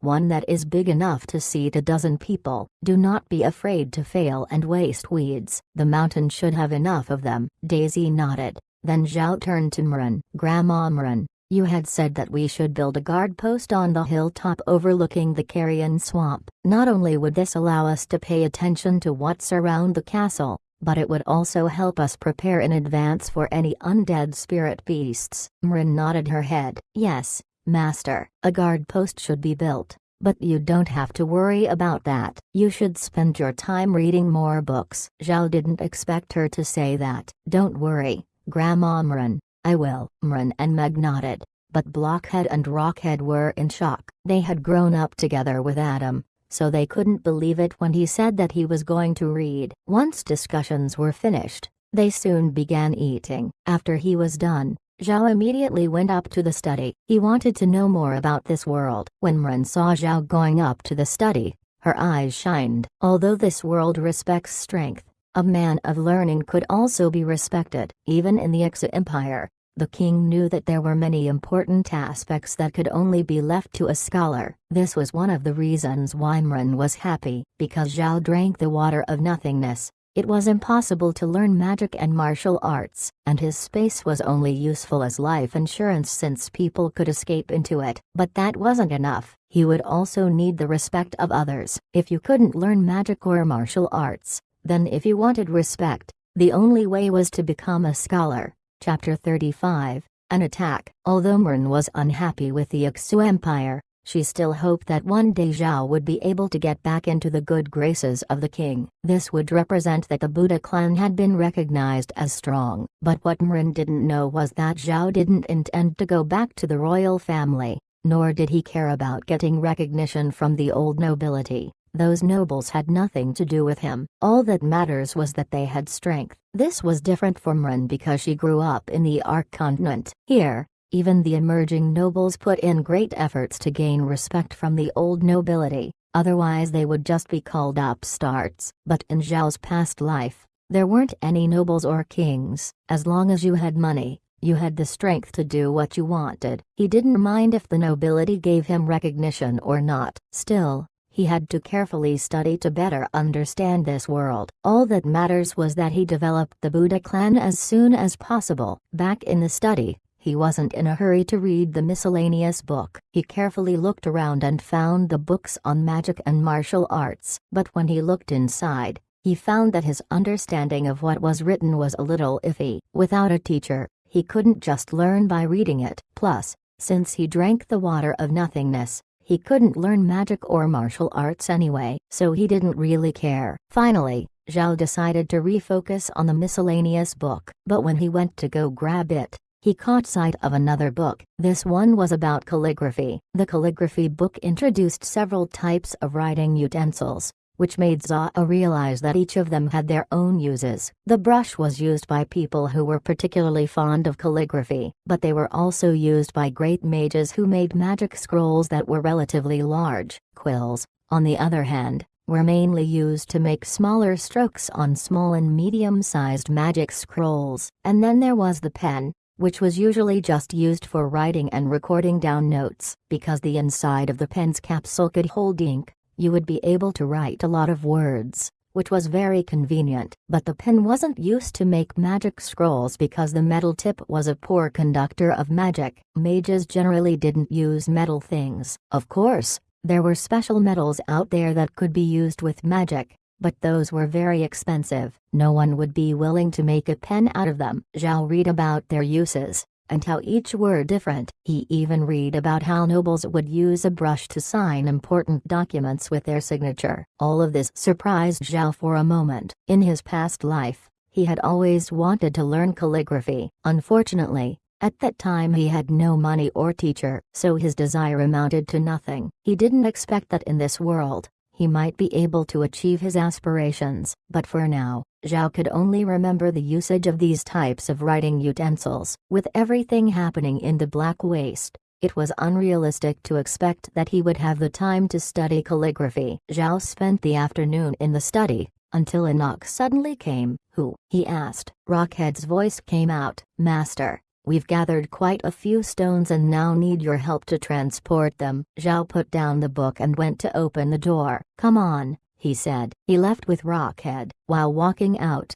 Zhao asked, "Is the mining going well?" Rockhead nodded. "Yes, master, and found several mines that we could easily exploit. No iron ore, but we should be able to get the right stones to make a millstone." "Pay attention to safety," Zhao said. "Altogether, the Buddha clan has so little people, even the loss of one person would weaken us. Make sure that they don't do anything reckless." Rockhead understood what Zhao meant. Although the slaves had been encouraged to work with enthusiasm, they shouldn't do things too quickly out of impatience. He should pay attention to that. They talked while they passed by the women who were still weaving the mats, but they didn't see Daisy or Meg. Zhao didn't go greet them, and instead walked to the hill, followed by Rockhead. He saw something that looked like a makeshift shed. Pointing at the shed, Zhao asked, Is that shed for housing our sentry? Rockhead nodded. Yes, Grandma Mrin helped us. In the small shed are 2 lookouts. They would be switched out every 2 hours. Zhao was impressed. Mrin was more than worthy for the Buddha clan, finding the right place to put a sentry and setting up a schedule for them. Just then, a figure suddenly came flying down the hill, shouting loudly. Although Zhao couldn't hear what that man was shouting, he could feel his heart sinking, so he immediately turned to Rockhead. Rockhead, go to the mines and tell the slaves to come back to the castle. Then get Blockhead and his people to come back to the castle too. I'll go look for Meg. Master, I'll do what you say, but you should immediately return to the castle. The Buddha clan can't go on without you. Less nonsense. I am the lord of the Buddha clan. At such a time, how can I chicken out and hide? You go do what I tell you. He was about to walk away, but then Rockhead clung to Zhao's leg. Master, you have to quickly go back to the castle. The Buddha clan can't exist without you. If you're not here, then it would be over for all of us. Zhao looked at Rockhead, who was being stubborn. The last time he didn't listen to Zhao was when he and his brother held their swords to their necks. Zhao sighed. Fine, I'll return to the castle, but you should remember to get everyone back safely. Rockhead, after hearing what he said, stood up. By now the figure had reached them. Then he knelt down in front of Zhao. Master, there's a lot of undead spirit beasts climbing up the hill. Are there any people in the shed? Zhao asked. There is one. The man immediately replied. Someone always has to be on the lookout on a regular basis. Zhao was furious. Fool, how come he's not down? Rockhead, call the guy to go down the hill. Rockhead started running. Zhao turned towards the kneeling slave. What is your name? Back then, the owner told me it was Lin. Lin, go back to the castle and find Grandma Mrin. If she isn't there, then tell everyone who is weaving weeds to go inside the castle. This is my command, so go fast. Lin obeyed. He jumped up and ran to the castle. Zhao knew his own body. He couldn't run very fast, so he got someone else to pass on the message. Zhao also started running,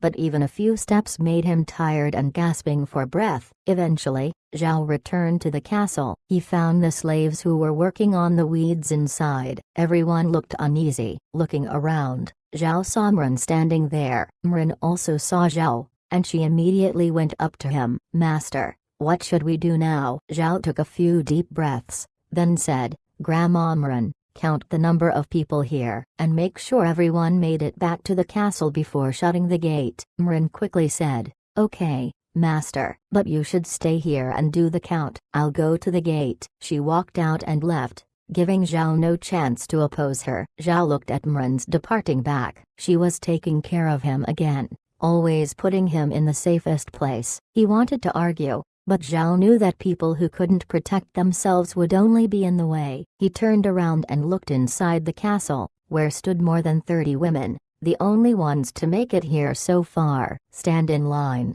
Zhao said. The slaves immediately stood in line, their speed greatly beyond Zhao's expectations. Translator notes, Okay, I'm pretty sure that my translation of undead spirit beasts is wrong, but I don't care. Why? Because I think what the author meant was that there are a lot of living things, such as spirit beasts and people, who go into the carrion swamp and become undead. So even though undead people aren't the same as undead spirit beasts, I'm just going to group them together as undead spirit beasts to make it easier on myself. Chapter 36. Army of Spirit Beasts. Zhao knew that these slaves had never been to school, yet they finished his command so quickly, lining up in 2 neat rows. It wasn't worse than what Zhao did in school during his past life. The slaves' curate greatly exceeded Zhao's expectations, so he gave them a puzzled look. These slaves had been trained since childhood, standing to attention almost by instinct. When the slaves went to work and then came back,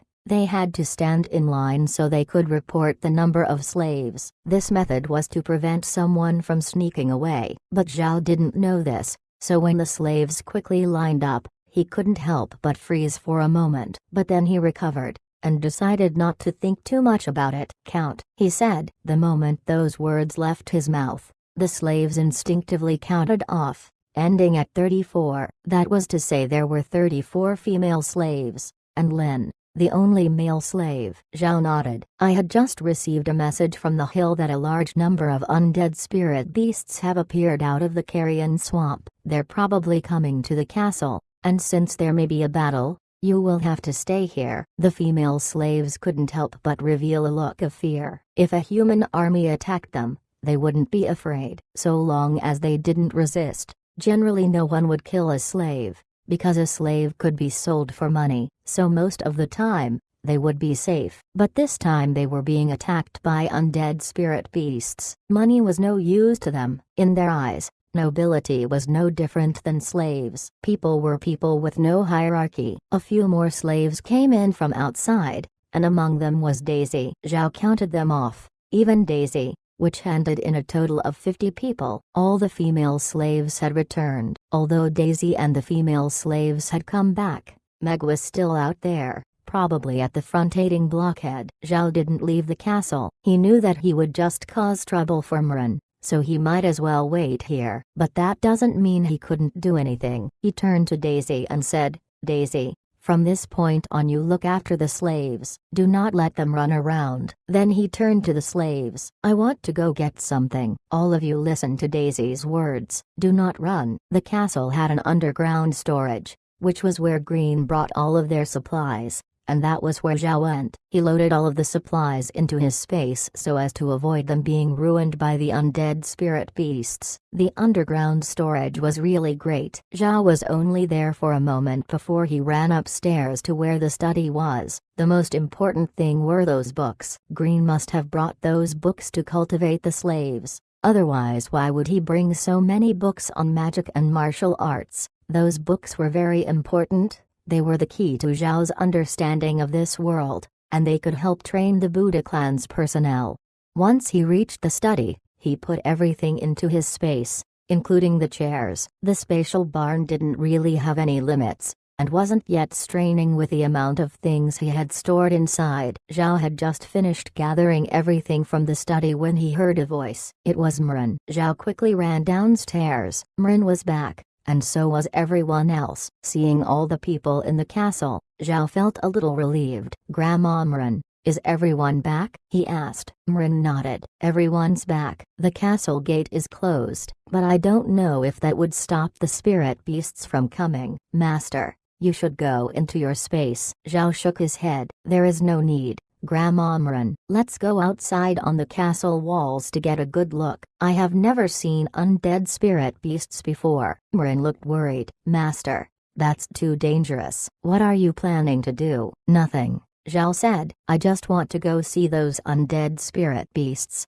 particularly their numbers. If there's only a small number of them, we could just repel them. Mren was surprised for a moment, but she didn't say anything. It was as Zhao said. She was confident in her abilities, so if there really were just a small number of undead spirit beasts, she could just fight them off. Zhao waved for Daisy and Anne to come over. You two, watch over the slaves. Don't let them run around. Having told them that, Zhao walked with Mren to the castle walls, while Blockhead and Rockhead moved by his side, and Meg was behind him. There was no way to stop them from following him. Zhao was very clear on that. If they weren't following him, then there would be no way for them letting him go to the walls. Mren didn't think that the undead spirit beasts were very fast, but to their surprise, when they arrived at the walls, they found that those beasts had already reached the base of the hill.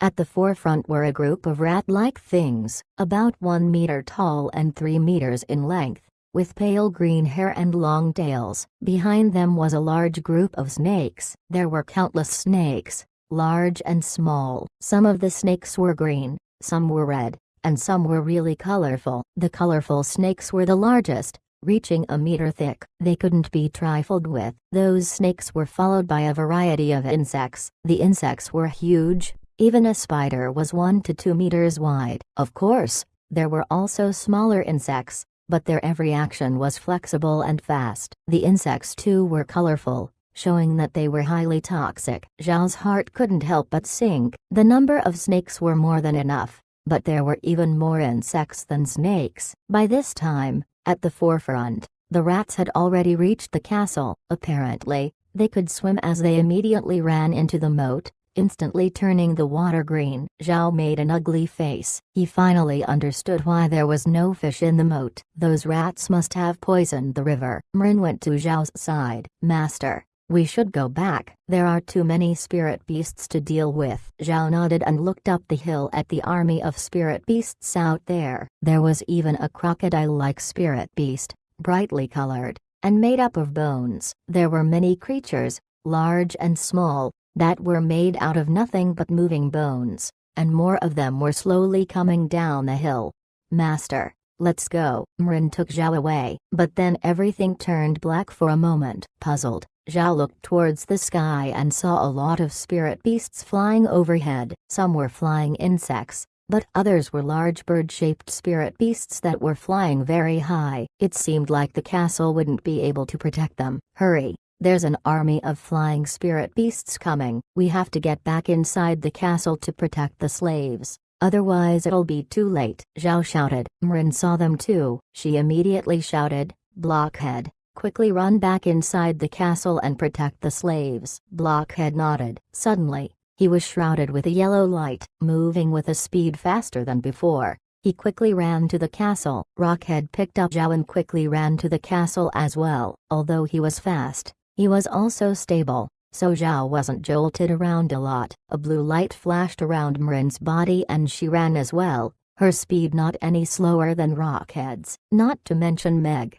also flashing a blue light, was moving even faster than Rockhead. Translator notes, I didn't realize it until now, but I think this is the first time I've read of an mech that is weaker than everyone else. Chapter 37, Into the Space. Fortunately, the castle wasn't far, and Rockhead was very fast. In just a few short breaths of time, Zhao had reached the main room of the castle. The room didn't seem that big with all the people crowded inside, but there wasn't any confused ruckus going on. The slaves were very clear that if they didn't listen, it may result in their deaths, so they stood in order after Blockhead had entered the room. Grandma Mrin, you go into the space first, Zhao said the moment he came into the room. When a slave enters the space, you will settle them down and make sure that they don't run around. Blockhead and Rockhead, you guard the doors. Meg, Daisy, and Anne, you organize the slaves to go into the space. Daisy and Anne had never been inside the space,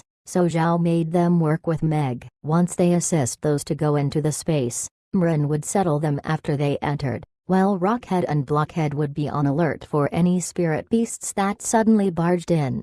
A hole appeared next to Zhao. The hole was no stranger to the slaves. They had seen it before during Zhao's land improvement. When there was little reaction from the slaves, Zhao couldn't help but be surprised. However, when Mrin went into the space first, there was an immediate reaction. After Mrin appeared inside, it was time to make the slaves go. Those slaves were a little scared. They didn't know where Zhao was taking them, but when they saw Mrin enter, they knew that Zhao wouldn't harm them. Immediately, under Meg's supervision, each of the slaves slowly entered the hole. By now, from outside the castle, they could hear the roars of the spirit beasts, as well as the pounding on the castle gate. They had to move faster. Fortunately, Zhao was able to make the hole big enough to allow 4 slaves to go in at the same time. Soon all the slaves had entered the space, as well as Daisy, Anne, and Meg. With a thought, Zhao with Blockhead and Rockhead appeared inside the space together. The slaves were looking around, dumbfounded, while Zhao, the moment he entered the space, discovered that the radishes have matured, but he didn't have time to harvest them. He stood up and shouted at the slaves, "All of you listen, this is my spatial farm. Do not just walk around, look for a place to sit down, and be careful of where you step." Fortunately, in addition to the farmland, the spatial farm also had some open spaces. At one time, Zhao had tried telling the spatial farm to shovel the open spaces, but it just had the same result as the game. No response. Although the slaves didn't understand what was going on, they still obediently sat down. Zhao then turned to Mrin after looking at the slaves. "Grandma Mrin, I've brought a lot of empty cups with me. If anyone wants to drink, let them go to the spring to drink some spatial water. I'll come up with some blankets that they could sleep on." Having said that, he walked in front of the barn, and with a thought, a lot of cups came out. They were wooden cups, cheap ones that Green had bought for the slaves. Mren and Meg soon passed around the cups. Zhao also brought a lot of blankets for the slaves to sleep on the ground with, and after that, Zhao came up with a few cushions. These cushions weren't for sitting, they were used to build dividing walls. With more than 100 people here, they will need a bathroom, especially now that there were both men and women inside the space. Although they were small, the cushions that Green had bought should be sufficient enough to build something that would separate the two sides. Blockhead and Rockhead led several male slaves to one side of the barn and blocked off that piece of land with the cushions. The female slaves had the other side. After everyone started working, it relieved Zhao with enough time to harvest the radishes and plant another batch. In order to help the slaves calm down, Zhao gave each of them one magic radish to eat. The white radish tasted sweet and a little spicy. Seeing more than 100 people eating radishes together, it was a spectacular sight. The slaves were eating very happily. This was the first time they had eaten a radish with such a peerless taste. After seeing that the slaves had calmed down, Zhao went into the thatched hut. The inside of the hut wasn't very large, but there was enough room for a bed, and of course a table where a few people could sit. It was very comfortable. Although Zhao wished for a good night's sleep, he knew that this wasn't the time. He had entered the hut after telling Mren to call a few people in, leaving only Daisy and Anne to watch over the slaves. Everyone looked around curiously inside the hut,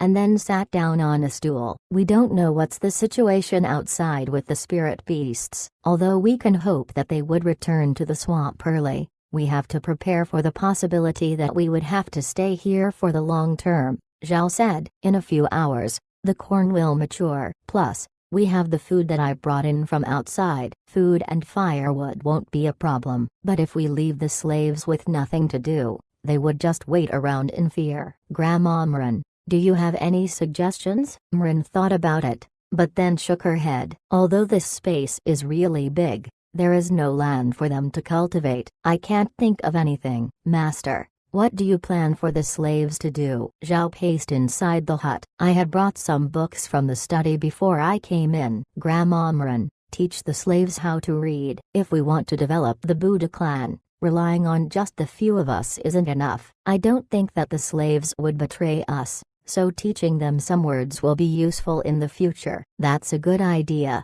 Master. With nothing to do in the space, we could teach them to recognize some words. In the future, this will have far-reaching effects. Since she agreed, Zhao waved his hand. The books from the study appeared in front of him, along with some pen and paper. Grandma Mren, take a look yourself, and then teach them with that book. Mren carefully looked at the books, then took out the one in the middle. Master, is this it? Zhao saw Mren take out the miscellaneous book, which was simply titled Traveling Through the Ixu Empire. He nodded, then said, we're not going to teach them right this moment. They had just come into this space, and some of them might still be in shock. Let them have a break first. Mren nodded, while looking at Zhao's tired face. Master, you should have a good rest too. We'll go out. Zhao knew that the hut was too small to be suitable enough for everyone to rest inside, so he could only say, I took out several blankets from the barn. Grandma Mren, remember to use them when you sleep outside. Mren told him that she will. Along with Meg,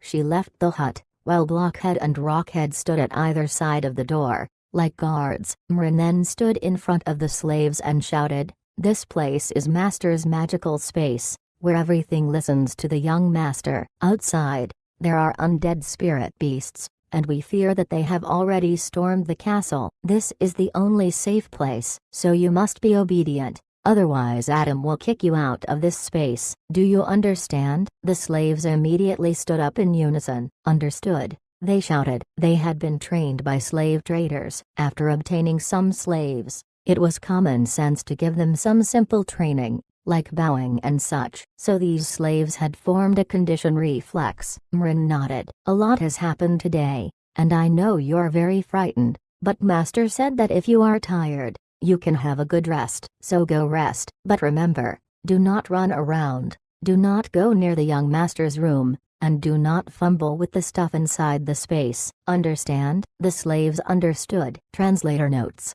Yeah, that bathroom thing came out of nowhere. Chapter 38, literacy. Zhao didn't know what was happening outside the thatched hut. He believed that Mren would take care of it. He was really tired now and just wanted to have a good sleep. From the barn, he pulled out a blanket. Then he immediately laid down on the bed. It only took him a few minutes to fall asleep. After drinking the water of nothingness, his body couldn't even handle a large amount of exercise, let alone the situation that happened today.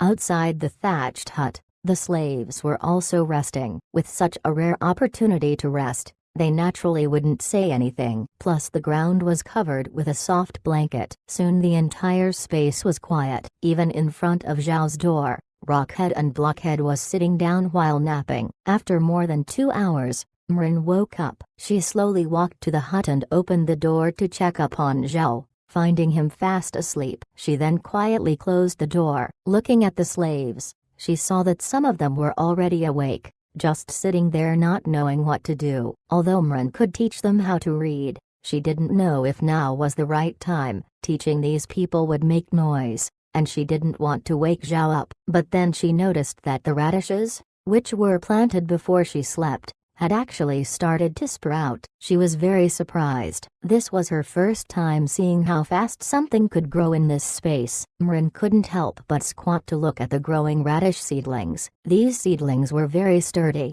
and they looked healthy. Making the same movement, Meg crouched down next to Mren, and whispered, "Grandma, how could these radishes sprout so quickly? Is it some kind of advanced vegetable magic?" Mren smiled slightly. "Master told me long ago that anything he planted in this space would have a greatly shortened maturation time, but I didn't think that it would be this short. In this space, the magic radishes will mature every 8 hours." Zhao's voice came from a distance. Mren and Meg were surprised for a moment. They turned around and saw that Zhao had come out of the hut, with Blockhead and Rockhead standing behind him. Mren stood up. "Master, is what you say true? A batch of magic radishes can mature in 8 hours." Zhao nodded. Then he pointed to the cornfield. "See those corn? In the space, they only need 14 hours to reach maturity after planting them." They followed the direction of Zhao's finger. They saw the growing corn, with green leaves that looked strong and long. Zhao turned to Mren. "We will have enough food to eat inside this space, so it's better to stay here instead of encountering those spirit beasts." "Yes,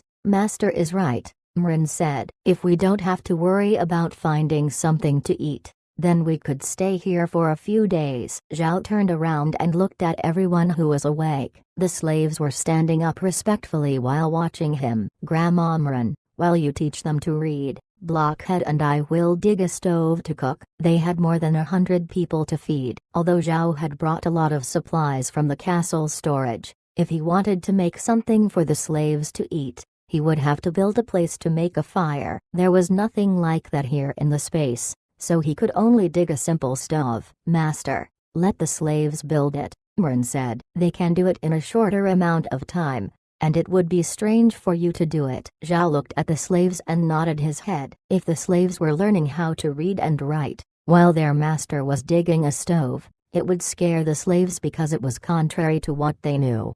Mren saw Zhao nod, and immediately organized the slaves to start digging a stove. Zhao fortunately had the castle supplies in his spatial barn, so they weren't lacking any tools. Although they had to feed more than 100 people, they only needed 10 or so to dig the stove. Then they would use the pot that Green had purposely bought for the slaves. In fact, many slave owners would use this kind of method because it was the easiest way to feed the slaves. While the slaves were working, you just needed to find 2 people to carry the pot and cook the rice, thus saving a lot of time. The 10 slaves dug a good stove frame, but it was impossible to light a fire now. Zhao had to wait for the corn to mature first. Then they would have something to burn, otherwise they would have to use the wood that he had brought, which would be a pity.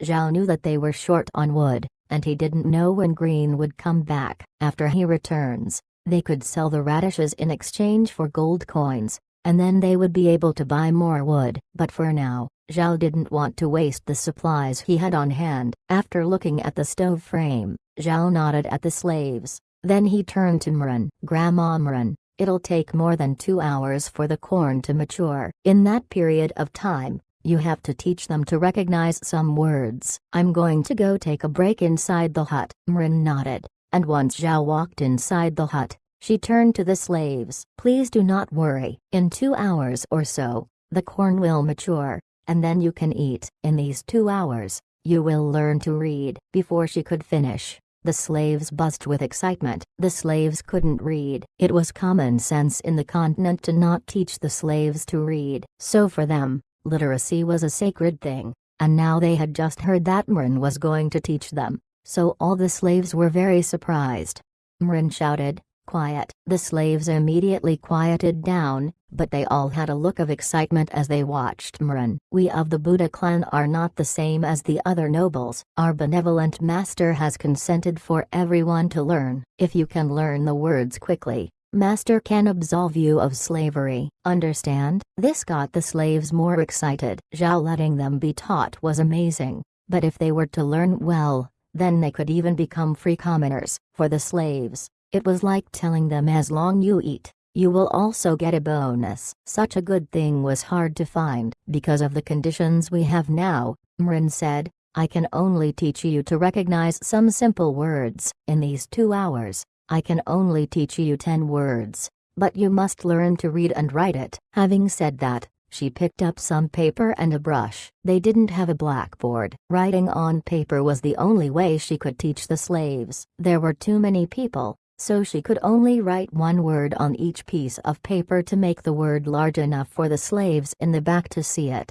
Meg was around Mrin, watching everyone, including Daisy and Anne, studying seriously. Before, Daisy and Anne were commoners, but they couldn't go to school because they didn't have the money for a teaching fee. Now that they had the opportunity to learn, they wouldn't miss it. Meg had previously been to a school in the Empire. In the elite schools, she found that the reaction between the slaves and the school's students weren't the same. Those aristocratic students considered school as a form of torture. They didn't put any spirit into it. They would only be happy after class had ended and they could go home to play. Adam was such a person. But the slaves were completely different. Learning to read, they looked excited and also very focused, fearing that they won't remember the lesson. And because they didn't have anything to write with, they would trace their finger on the ground. Their earnest struggle to learn deeply touched Meg. Blockhead and Rockhead also looked at the slaves. The two had been adopted by the Buddha clan, so they automatically received lessons on how to read. However, they didn't take it as seriously as the slaves. The reasons were because they were young, and they weren't very smart, but mostly because they got the opportunity to learn how to read so easily. You do not know the value of things that are too easily obtained. They had studied how to read together with Adam. Adam was not considered a wise man, yet although he was smarter than the two, he was not fond of reading, so it took him several tries to learn, just like them. Looking at the slaves who were so focused on learning, Blockhead and Rockhead couldn't help but feel ashamed. Mrin naturally saw this, and suddenly understood that Zhao's decision was correct. If the slaves didn't know how to read, then even if they wanted to contribute to the Buddha clan, they would only have a limited ability to do so, no matter how much they work. But if they learn how to read, then they could help the Buddha clan be greater. The Buddha clan needs each person to be at their best in order to help revitalize the Buddha clan. So she taught them very seriously. Chapter 39. New features. Zhao knew that Mrin wouldn't let him down. That was to say, Mrin was an 8th level mage, so she used to have a few students in the Ixa Empire, before they all died along with Adam's father. Still, Mrin had a lot of teaching experience. She was the best choice to teach the slaves. Meanwhile, Zhao had a headache thinking over another problem. As long as the corn was ripe, they would have firewood, and with the food stored in the barn, they wouldn't have to worry about finding something to eat. But Zhao then realized something. Cooking with fire will certainly produce smoke. Although the spatial farm was big, if there was no way for the smoke to break out, then sooner or later it will fill up the space. Zhao feared that he was going to pollute the spatial farm. But he couldn't just make the slaves eat radishes every day, right? The only thing he could think of was to try to reduce the amount of cooking. then wait until after everyone left the space. Only then could he think of a way to discharge the smoke. But Zhao also had another worry. He didn't know what was happening outside. He feared that by the time they go out, the spirit beasts would have wrecked the castle, leaving them with no place to live. This was most troublesome. Pacing around the room, Zhao couldn't think of anything to do but to bring up his display screen. But the screen was black. Zhao didn't know how to open the display. He tried saying, "On," no response. Zhao was embarrassed. There were no obvious switches on the screen, so he didn't know how to turn it on. Zhao then tried touching the screen with his hand, but he didn't think that he could actually touch it. The display lit up. Icons for his shop, barn, and tools appeared on the screen. He was stunned. The last time he summoned the screen, it only showed an icon for the shop. He didn't expect that there would be more icons this time. But Zhao didn't care why there were more icons on the screen. What mattered the most was that it displayed what was necessary. It was then that he noticed an icon that didn't seem to have anything to do with the farm. The icon had a picture of a camera. Zhao couldn't help but freeze for a moment. If this kind of icon appeared on a computer, then it wouldn't be strange, but this symbol had appeared on his spatial farm screen. He pressed the icon, wanting to see what it would do. The icon immediately flashed a white light on Zhao's forehead. His head was suddenly filled with information. Because there was too much information, Zhao had to close his eyes and lay on his bed to digest it all. Only when Zhao digested the information did he open his eyes. So it's something like a monitor. Zhao finally understood what the icon was for. It was similar to a camera that you could use to monitor the surrounding area. That was to say, from the spot where he had entered the space, he could see outside within a radius of 100 meters, and that was only because his level was too low. Once he leveled up, he would be able to see even further. Zhao immediately sat up on his bed and touched the camera icon again. The screen changed. Now it displayed a three-dimensional image of the castle. Below the image was the value of 100 meters, showing the distance he was able to see. In the three-dimensional image, there were a lot of green dots moving around constantly. Zhao couldn't help but point at one of the little green dots. The screen flashed. Then it showed a large rat-like spirit beast. The rat was inside the living room, and right next to it was a pile of rotten wood that seemed to have come from the sofa. Zhao looked again carefully, and on the upper left corner of the screen was a small image of the three-dimensional view. He knew what it was for, so he pressed it and sure enough the screen immediately went back to the three-dimensional map, where there were still a lot of green dots. Zhao understood that the green dots represented the undead spirit beasts. He decided to take another look into the living room. The screen changed, but this time there were now two rat-like spirit beasts. One of them was the rat that Zhao saw before, while the other was gnawing on the sofa. The other sofas seemed to have been destroyed, not by the rats. While he continued to look, one of the large rats unintentionally got close to the screen. The result was Zhao, out of surprise, swiping at the screen, causing it to show the room next to the living room. Zhao froze for a moment. He didn't know that he could even use his fingers to change the image. Zhao moved his finger down from the top of the screen and sure enough he could now see the castle square. It was filled with a variety of undead spirit beasts that were tossing around and destroying the piles of weeds and weed mats. Seeing this, Zhao sighed and closed the screen. Now that he knew there were still spirit beasts outside, there was no reason to rush out. Just then, a tone chimed in. The voice echoed, "Corn has matured. Please harvest as soon as possible." Zhao immediately left the hut, and found Mren, who was still teaching the class. Everyone gave Zhao a puzzled look, but he didn't care who heard the space tone. He just softly said, "Harvest the corn. Corn stalks, corn cobs, and corn kernels are to be separately harvested." The moment his words faded, the basket immediately flew out and started collecting the corn. Soon the entire 2 acres was harvested. Although the slaves had already seen Zhao harvest the radishes, they still felt surprised when he harvested the corn. Zhao then put the corn stalks and corn cobs next to the stove frame, along with some bags of food that he had brought. Then he planted some more corn in the ground. Mrin understood that it was now time to cook, so she put away the papers, then said to the slaves, it's time to eat. So go prepare dinner." The slaves had forgotten about the food. For them,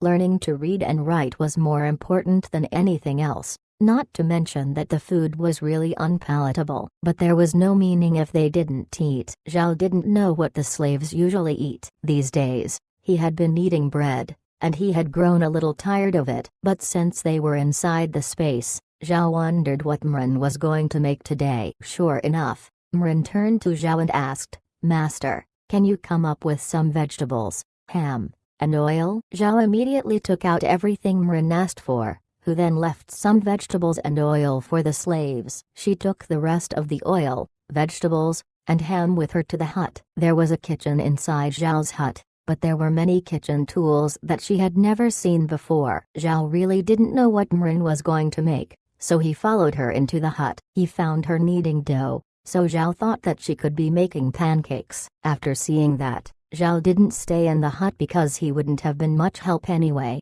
so he left. But when he went outside, he was stunned. Rice. The slaves were making rice. The slaves had lit a fire under the pot, and it seemed like they were going to pour oil, and then put the rice in to cook it. Zhao's scalp was tingling. It was the first time he saw rice in this world. Translator notes, yet another chapter that slowed me down because of how freaking confusing it was. Chapter 40. Rice. Zhao was depressed to the point of collapsing when he saw the rice for the first time. He had been afraid that there was no rice in this world, and thought that was the reason why Mren didn't give him any rice to eat. But now he discovered that rice was something that was used to feed the slaves. At this point, they had only lit up the stove fire. But Zhao rushed over when he saw that one of the female slaves was preparing to pour the oil. "Wait a minute. Before you pour the oil." The female slave saw Zhao charging over, so thinking that she might have done something wrong,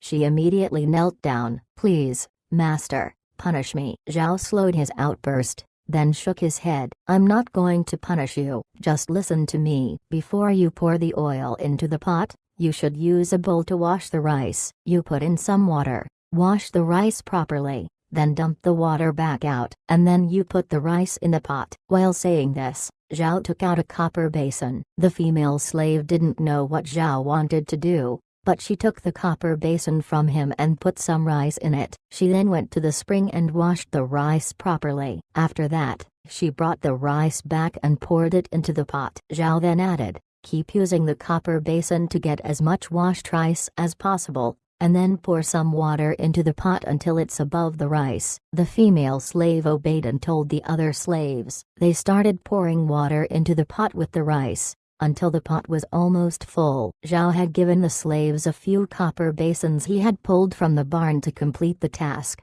while a few slaves kept the fire burning. Zhao just wanted to give them a meal of rice that was actually very simple to make. In his past life, he lived on his own, so he was very good at making rice. He understood the ratio of rice to water. But now in this pot, he told them to put more water than usual because the fire would directly touch the bottom of the pot, so the heat was relatively hotter than normal. They all looked at Zhao, who told them to boil rice. The slaves had only heard of boiling vegetables to make soup. They had never seen this kind of method to cook rice before. It didn't take long before the rice fragrance started to seep out of the pot. This rice hasn't been grown with pesticides and fertilizers, so the natural flavor of the outer bran was good. Each of the slaves were issued a cheap wooden bowl and spoon to use. Although a bowl, spoon, and cup were simple things, the slaves were very happy that they got to use them. Zhao was staring at the pot of rice when Mren came out of the hut. "Master, how do you use those kitchen tools to make a fire?" It seemed like Mren was having a little bit of trouble. Zhao followed her into the hut. He had not been too concerned about the kitchen tools, but now that he had a good look, it turned out that all the tools were electrical appliances, such as rice cookers, pancake makers, and a bunch of other things. Everything was electric. Zhao silently looked for any wires, but he didn't even know if there were any, and the walls of his hut was layered with thatch. Seeing all of these things, Zhao looked at Mren and wished that she would make some pancakes and fill them with fried vegetables, like some sort of pizza. Just to be clear, that pizza wouldn't be the same as the ones from his past life. It would be a pancake topped with vegetables and ham. Back on Earth, Zhao used to live in China, where Chinese cuisine was world famous. But in this world, where they normally didn't eat rice, but mostly bread, he thought that they would be able to make something like a pizza pie. Zhao taught Marin the usage of these electric appliances, and she learned of how convenient they were. There was no need for fire. Seeing as how Marin could now use the tools, Zhao didn't stay in the kitchen. He turned around and opened the door, which let in the smell of rice. Zhao looked out, while Marin whispered, "Master, it smells really fragrant. How did you make it?" Zhao smiled and shrugged. "All you need to do is add in the right amount of water and then you can make some delicious rice." How can frying the hard rice grains directly compare to this? And to make it even more delicious, you can use some oil and vegetables to make a soup.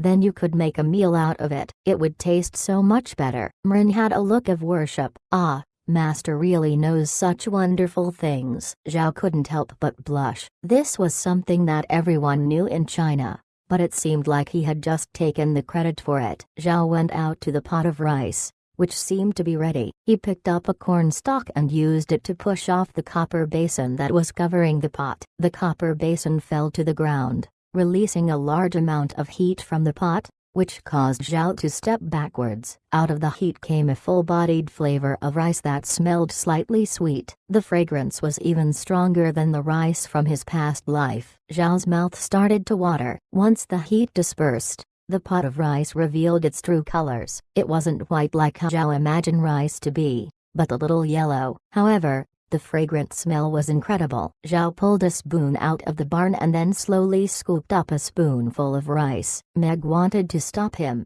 but Zhao moved the rice into his mouth too fast. Everyone couldn't help but stare as their master ate the rice that only slaves would eat. Zhao closed his eyes as the fragrant flavor of rice filled his every being. It was savory and delicious, with a chewy, flexible texture. He then slowly put down the spoon as he opened his eyes. The slaves and Meg were all looking at him, and Zhao couldn't help but be embarrassed. "Please don't look at me. Go on and eat. If you absolutely don't think it's tasty, then you don't have to eat it. We can redo the meal later." The slaves didn't dare to move, although they did look eager. Zhao understood that it was because he was here, so the slaves tried not to act recklessly. He sighed and turned to Meg, and said, "Meg, let's go into the hut." Meg understood what Zhao was trying to do, so she immediately nodded. "Yes, Master. Let's enter the hut and see what Grandma is making." Zhao smiled. Meg was becoming more considerate. On top of being a kind and gentle girl, the two called Blockhead and Rockhead into the hut with them. Daisy and Anne didn't follow. They wanted to stay and try out the rice to see how delicious it was. The moment Zhao and Meg went inside, the slaves immediately surrounded the pot, eating the rice and singing its praises. Then one of the male slaves noticed a thick layer of crust in the pot. He had never seen this before. The slave was curious about the rice crust, so he grabbed some with his hand and sniffed it. It seemed to have an attractive scent. He eventually failed to block the temptation to bite it. The moment he tasted it, his eyes brightened, and he quickly took a second bite. Since the pot wasn't small, there was a large amount of crust. A single person naturally couldn't finish all of it by himself, so the slave passed around the crust to everyone else. Before long, the slaves started to make a second pot of rice. Marin and Zhao, in fact, had been standing by the hut door,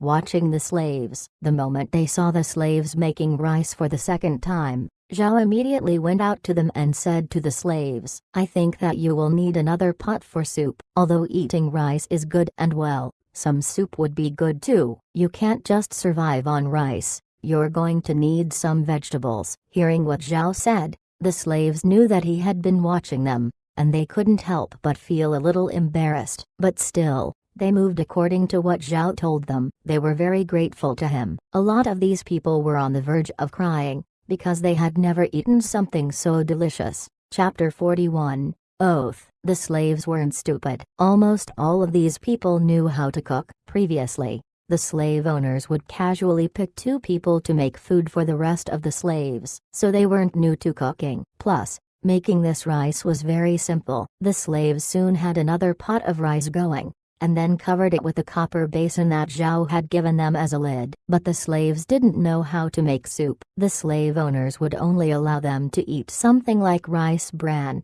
and even moldy rice. Precisely because of this, every day in the continent there would be a lot of slaves that died. But for slave owners, they wouldn't care about those deaths, because they could just go out and buy more slaves. Now the slaves were looking at the vegetables and oil in a daze. Daisy certainly understood their feelings, but since she had also been a commoner, she knew some simple dishes. Daisy went to the empty pot that Zhao had brought out, and poured the oil into it. This oil came from a yellowish-colored fruit that had a very high oil content. It grows in many places in the continent, so it was very cheap. Once the oil was hot, Daisy then put in the vegetables and simply stir-fried them. Finally, she added some water and threw in a little salt. After the water came to a boil, the soup was done. This was the simplest way to make soup. There was almost no technical details or seasoning, only a little coarse salt. On the continent, salt wasn't cheap. The nobles generally used very refined salt, like the salt on earth. But the slaves only get coarse salt, which was cheap with a lot of impurities. Even so, if a slave owner gave the slaves a little salt every 3 days, then that owner would be considered very generous. But in general, slaves only get salt once a week, and the number of slave owners who gave them that much wasn't a lot. Seeing Daisy working on the simple soup, Zhao sighed. Meg was standing beside him. "Master, is there a problem? Should we have given the slaves less salt?" Zhao gave Meg a puzzled look. "With this kind of large pot, why should there be so little salt? I was just thinking how much our Buddha clan was so weak that we could only give them simple food to eat. After we have money, we should let them eat meat." The moment he finished speaking, he felt the eyes of everyone staring at him. He was confused, so he whispered to Meg, "Did I say something wrong?" Meg looked at Zhao. Although the Buddha clan had slaves, before they were exiled by the empire, Adam had never come into contact with the slaves. Naturally, he didn't know what kind of life they lived. So she whispered to him to explain about the slaves' living conditions. Zhao was listening like a newborn learning about this world. His ideas about how these people lived were so far away from Meg's. It was like something out of the olden days, like in the white-haired girl opera. It was difficult to resonate with because he didn't have the same kind of experiences. How could he understand it when he didn't have any personal experience to compare with? Everyone waited until Meg finished explaining. Zhao then turned and looked at the slaves, his eyes full of sympathy. He sighed and said, "Rest assured, I will do whatever it takes. Sooner or later, I'll let you eat meat every day. This I swear on the name of the Buddha clan." Zhao was a good person. Even though, in his past life, he was a timid person that didn't have much interpersonal skills, that didn't mean he was sick. He was just an otaku that couldn't understand the darkness of the world, so he chose to shut himself off. He was that kind of person. But in the Ark continent, Zhao's status had changed. He was now a noble with his own territory. He had 100 slaves whose lives he was responsible for. His words and actions would decide the life and death of these people. All of this gave Zhao a sense of responsibility. He believed that it was his duty to give everyone a better life, so he was bent on developing his territory. The slaves excitedly fell to their knees. Like a sea, they all bowed down as one. "Master rewards us." Although they had nothing to give back, this sentence was enough for Zhao. The nobles on the continent had a strange tradition. They do not easily swear. Even under normal circumstances, they would never use their family name to swear, because swearing would put you under oath before God and on behalf of your family. An oath was a promise that you should never violate. It was because of this that the slaves believed in Zhao's words. They believed that since he said an oath under his family name, that he would one day realize this dream of eating meat every day. Meg opened her mouth, but she didn't say anything. For the past few days she had been managing the slaves, so, to be honest, she was very sympathetic to them. She didn't object to Zhao's words. Just then, Mrin's voice came from a distance. "Master, it's time to eat." Zhao turned around and nodded in her direction. Then he looked back at the crowd. "Meg, Daisy, Anne, it's time for dinner." Daisy and Anne wanted to stay here and eat, but Zhao's look told them that they would be going along with him to the hut. followed by Blockhead and Rockhead. The moment they went into the hut, the slaves became more relaxed, although Zhao had been very good to them. But for the slaves, Zhao was their master, so they felt uncomfortable with him around. Inside the hut, Mrin had already made some pancakes and soup. Zhao actually wanted to eat rice, but one look from Mrin told him that there was no hope. The hut only had 4 chairs, so Zhao took out 3 more from the barn. Now they could sit 7 people. Although the table wasn't as big as the one in the castle's dining room, it was still big enough for all of them. After everyone sat down, Zhao pulled out some knives and forks, and began to eat the pancake. In fact, he didn't want to use a knife and fork, but unfortunately, Mrin didn't agree. The pancake didn't really have much flavor, but the taste was okay. Zhao slowly ate dinner. After everyone finished and Mrin cleaned things up, all of them went outside. By this time, the slaves had finished eating as well. The pot was still there, but it had been cleaned out. The slaves seemed very full, and there was even one sitting with a spiritual look. Zhao knew that after eating dinner, people would become sleepy, and these slaves were the same. He didn't make them get up and allowed them to lay on the ground. Looking at the garbage, Zhao didn't want the space to be dirty, but these things could be left for later. He then looked up at the sky, and although it was a little hazy, fortunately he didn't see any black smoke floating up there. Even though they had lit a fire, it was a good thing that the space wasn't small. Zhao then turned to Mrin and said, "Grandma Mrin, let them rest. They just had dinner, so they're sleepy. Let them have a break." Mrin eyed the slaves and only nodded her head. "Well, then we should take a break too." Zhao shook his head. "Grandma Mrin, Meg, Blockhead, Rockhead, follow me into the hut. I have something for you to see." He opened the door to the hut and walked in. Mrin and everyone didn't know what Zhao wanted to show them, but they followed him inside. Chapter 42.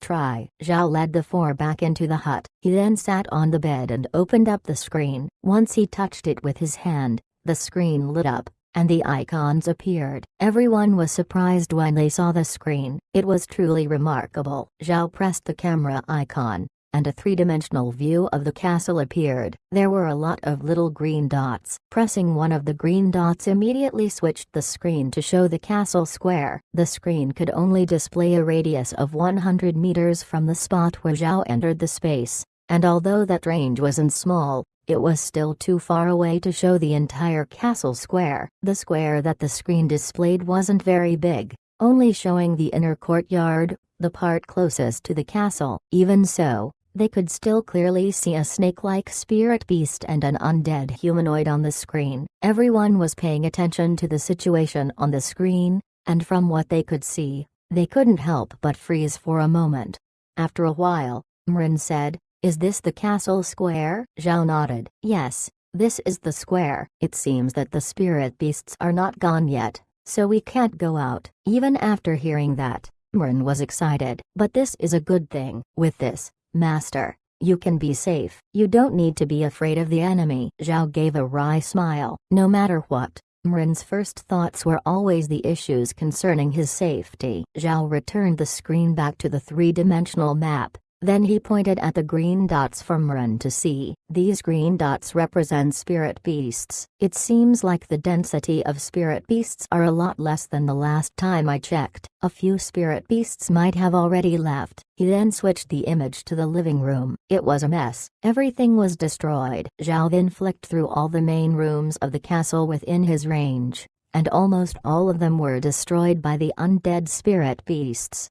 Mrin made a face that wasn't very nice. When they first came to the castle, there was nothing, but since then they had filled it with household items. Now it had all been destroyed. After looking through a radius of 100 meters, Zhao returned the screen back to the 3-dimensional map. Then he turned to Mrin and said, "Grandma Mrin, the situation outside is dire. We'll have to rest in the space for a few days. Right now all you can do is teach everyone how to read and write." Mrin nodded. "Master need not worry, I know how to do this." Zhao then said, "Meanwhile, I'll tidy up my barn. I had brought a lot of seeds from the castle storage and I want to try to grow them in this space." Mrin froze. Then she shook her head. "Master, Those kinds of seeds are nothing. They're just common seeds. Their yield aren't as high as corn and they don't grow any magic vegetables. We only brought them here to the Black Waste because we thought that we could grow it on the mountain. So we didn't buy any precious seeds,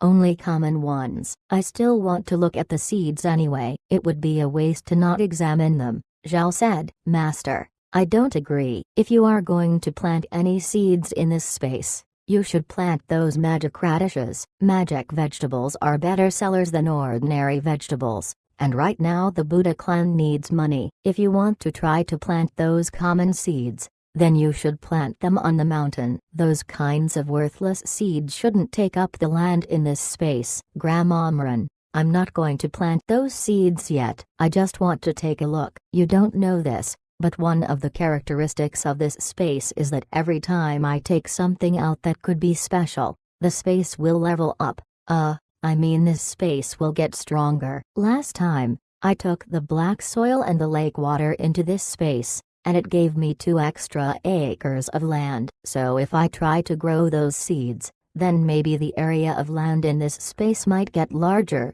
and then I would be able to grow more things. Mrin was stunned by Zhao's words. If it's like this, then it's possible to try, Master. If those seeds could help make this space stronger, then that's good. Since that was settled, Zhao continued, Grandma Mren, tomorrow morning, tell everyone to clean up the garbage and pile all of it into one place. So when we leave this space, I could just take out all the garbage in the same process. Yes, Master, I'll take care of it. And Grandma Mren, Zhao said after looking around at all the furnishings, if I organize this room a little, I think I can fit in another bed, then you won't have to sleep outside. Mren shook her head. No, Master, resting outside is fine. Zhao saw that Mren absolutely wouldn't budge on this issue, but a part of him already knew that it was impossible for Mren to rest inside this room, so he said, then at least let me get some beds from the barn and put them outside. Yes,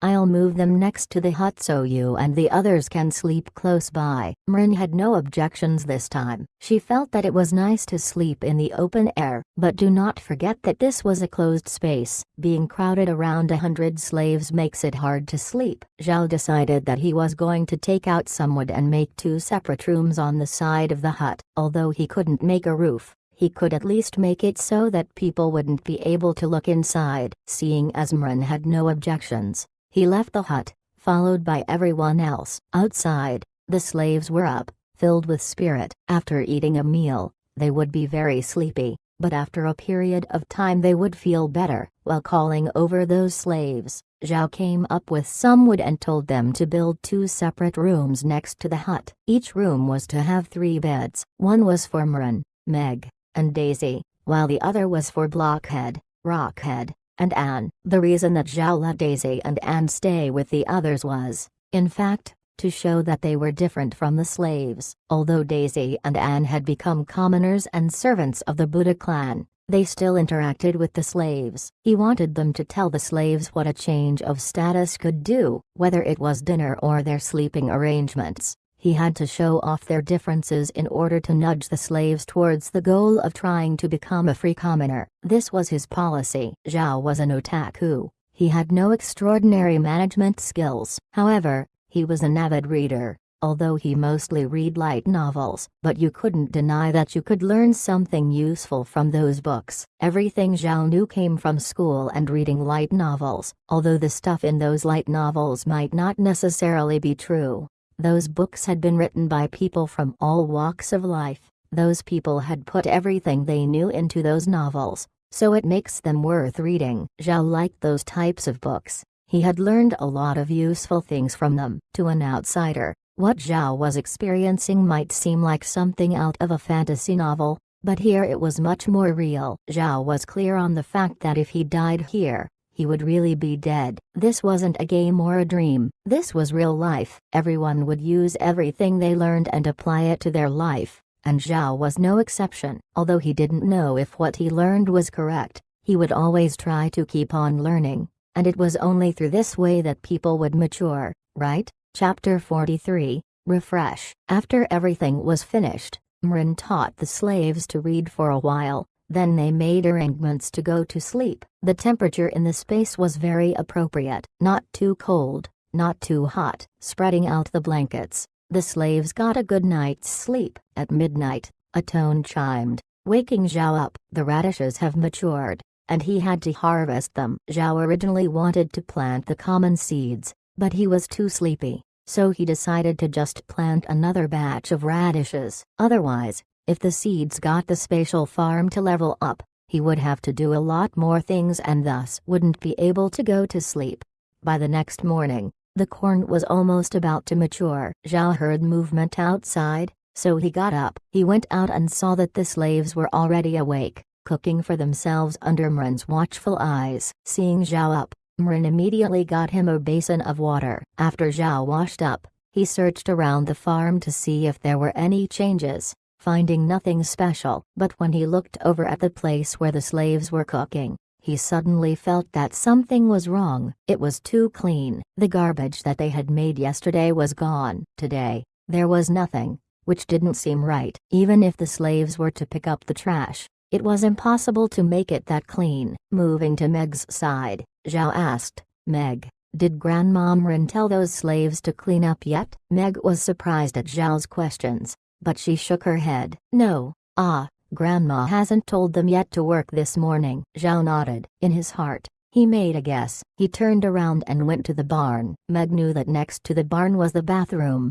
so she thought that Zhao was going to take a dump. But Meg was wrong. Zhao just wanted to see the bathroom in order to confirm his guess. When he entered the bathroom, he knew that his guess was correct. It seemed like the space refreshed its environment once a day. All the useless things were scrubbed away and the space was restored to its original appearance. However, the rooms that he had built hasn't disappeared, probably because any useful things weren't brushed away by the space. Seeing this, Zhao couldn't help but feel relieved that there was a way to deal with the junk problem in his space. It was a headache for him, and he didn't expect that the space would actually solve it on its own. This was very convenient. Zhao returned to the hut where Meg was standing, waiting for him. Looking at Zhao, Meg couldn't help but blush. Zhao wanted to ask her why she was blushing, but he didn't know how to ask, because after all he had just come out of the bathroom. Mren had been directing the slaves to cook, but now that Zhao was awake,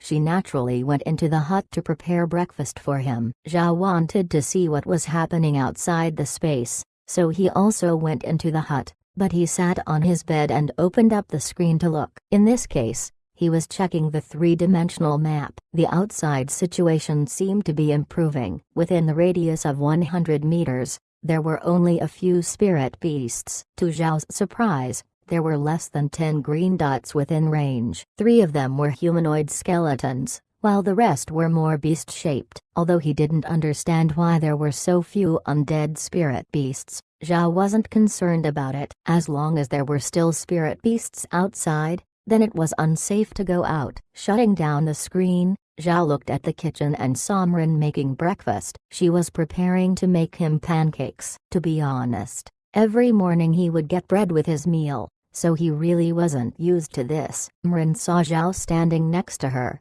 and said, "Are you hungry, master?" "Rest assured, it'll be ready soon." "Grandma Mren, although this looks delicious, how about tomorrow morning? We could eat some rice." "You don't need to bother with making this pancake pie anymore." Mren was surprised. "Rice is food for the slaves. How can I make master eat it?" Zhao went silent. From Adam's memories, he couldn't recall of any mention of nobility eating rice. Shaking his head, he said, "Grandma Mren, you know that we have to stay in this space for a few more days. This place isn't the same as the castle. There is no way to make bread here, so there's no reason not to eat rice every day, right? You saw it yesterday, didn't you? The rice tastes very good." Mren didn't say anything. Yesterday, she could see that the rice did seem really good. To tell the truth, she also wanted to give it a taste too. She also thought of how this space was different from outside. In the castle, the kitchen had a stone oven, so she could make bread or desserts, but here she could only make pancakes with the electric pancake maker. It would be troubling if they just ate pancakes every day, so she finally nodded her head. "Well, let's do as you say, Master. Zhao couldn't help but cheer loudly. Although he had respect for the dough, he preferred to eat rice. In particular, the rice from yesterday, which was really good. After breakfast, Mrin taught the slaves how to read. Zhao also told Mrin that they didn't need to clean up the garbage, and instead just move it to one side. Mrin didn't understand what Zhao meant, but she did what he said because she believed in him. She believed in Zhao because he had used the space to save all of them, and also because the longer she stayed in the space, the more it affected her. When Blockhead and Rockhead first entered the space, it changed their hearts, same way it affected Mrin. At first, the change wasn't that strong for her due to the fact that she was a mage with a lot of spiritual force, so anything that completely affected other people would only have a slight effect on her. But after staying in the space for a long time, she had been changed by it. That was why she didn't refute Zhao's words. That was to say, she had never refuted Zhao's words before, except when he wanted to do something dangerous. If anything he did was detrimental to himself, she would stop him. The space might have changed them, but it didn't affect their intelligence. On the contrary, it made them smarter. As for the slaves, they were loyal to the Buddha clan because they were the clan's slaves. But ever since they've been in this space, they swore allegiance to Zhao. Zhao didn't feel any change from the space. No one actually felt it. That was because it wasn't just changing one person. Everyone was changing at the same time,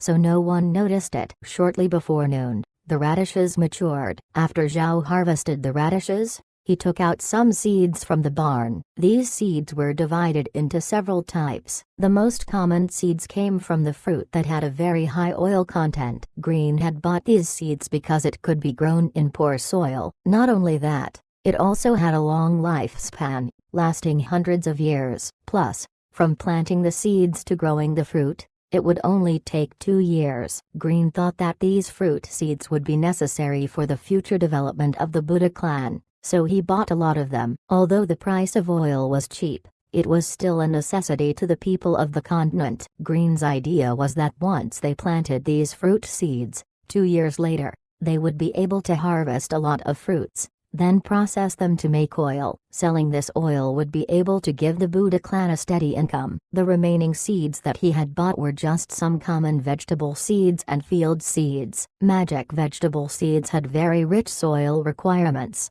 so it was impossible to grow them on the mountain. That was why he only bought ordinary vegetable seeds. As for the field seeds that Green had bought, they were used to grow a crop called alfalfa, which was an herb that grew annually. It can be grown as a pasture to feed low-leveled herbivorous spirit beasts. But what was most important about this crop was its fertilizer effects. When you harvest it, you would cut off the top of the plant, leaving the roots in the soil. These roots would slowly improve the land, making the soil more fertile. It can be said that before coming to the Black Waste, Green had thought of many things to try to help the Buddha clan survive. Fruit seeds to make oil that could pay for basic living expenses, and alfalfa seeds that could fertilize the soil in the mountain. And once the land becomes more fertile, they would be able to plant other things, increasing their income even more. Of course, Green didn't know about Zhao's farm cheat. Translator notes: I really wanted to add a joke about F5 ninjas in this chapter. Chapter 44. Level up. Discovery of vegetable seed. Level identification. Negative. No merit. Do not extract. Discovery of vegetable seed. Level identification. Negative. No merit. Do not extract. Discovery of vegetable seed. Level identification. Negative. No merit. Do not extract.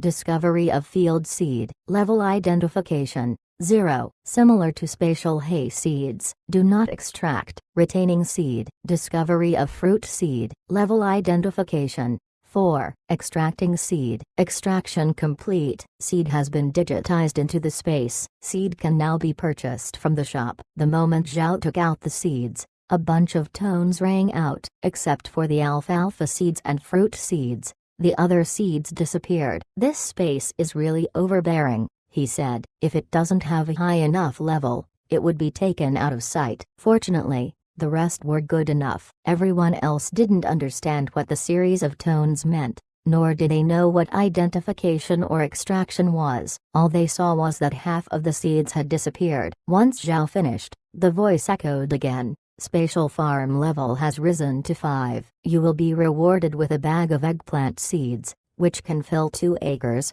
Cultivating new land requires you to be at level 5 and 1,100 gold coins. You have reached the requirement. Do you wish to cultivate 2 acres of land? When Zhao heard the voice, he couldn't help but feel relieved. He finally confirmed that the best way to level up his spatial farm was to take things into the space. Otherwise his level up speed would have been too slow. He immediately said, "Cultivate the land." The moment he spoke those words, a white light flashed next to the cornfield, and then 2 new acres of fertile land appeared. Understanding that the space would continue to add fertile land, Zhao wondered about the other places. Like the background land of the game, he wondered if he would be able to someday grow things in the background. Ah, that would be nice, the voice echoed. Your level is not high enough. Cultivating background land requires you to be at level 30. Zhao froze for a moment. Would he really be able to use the background land if he reached that level? If he could,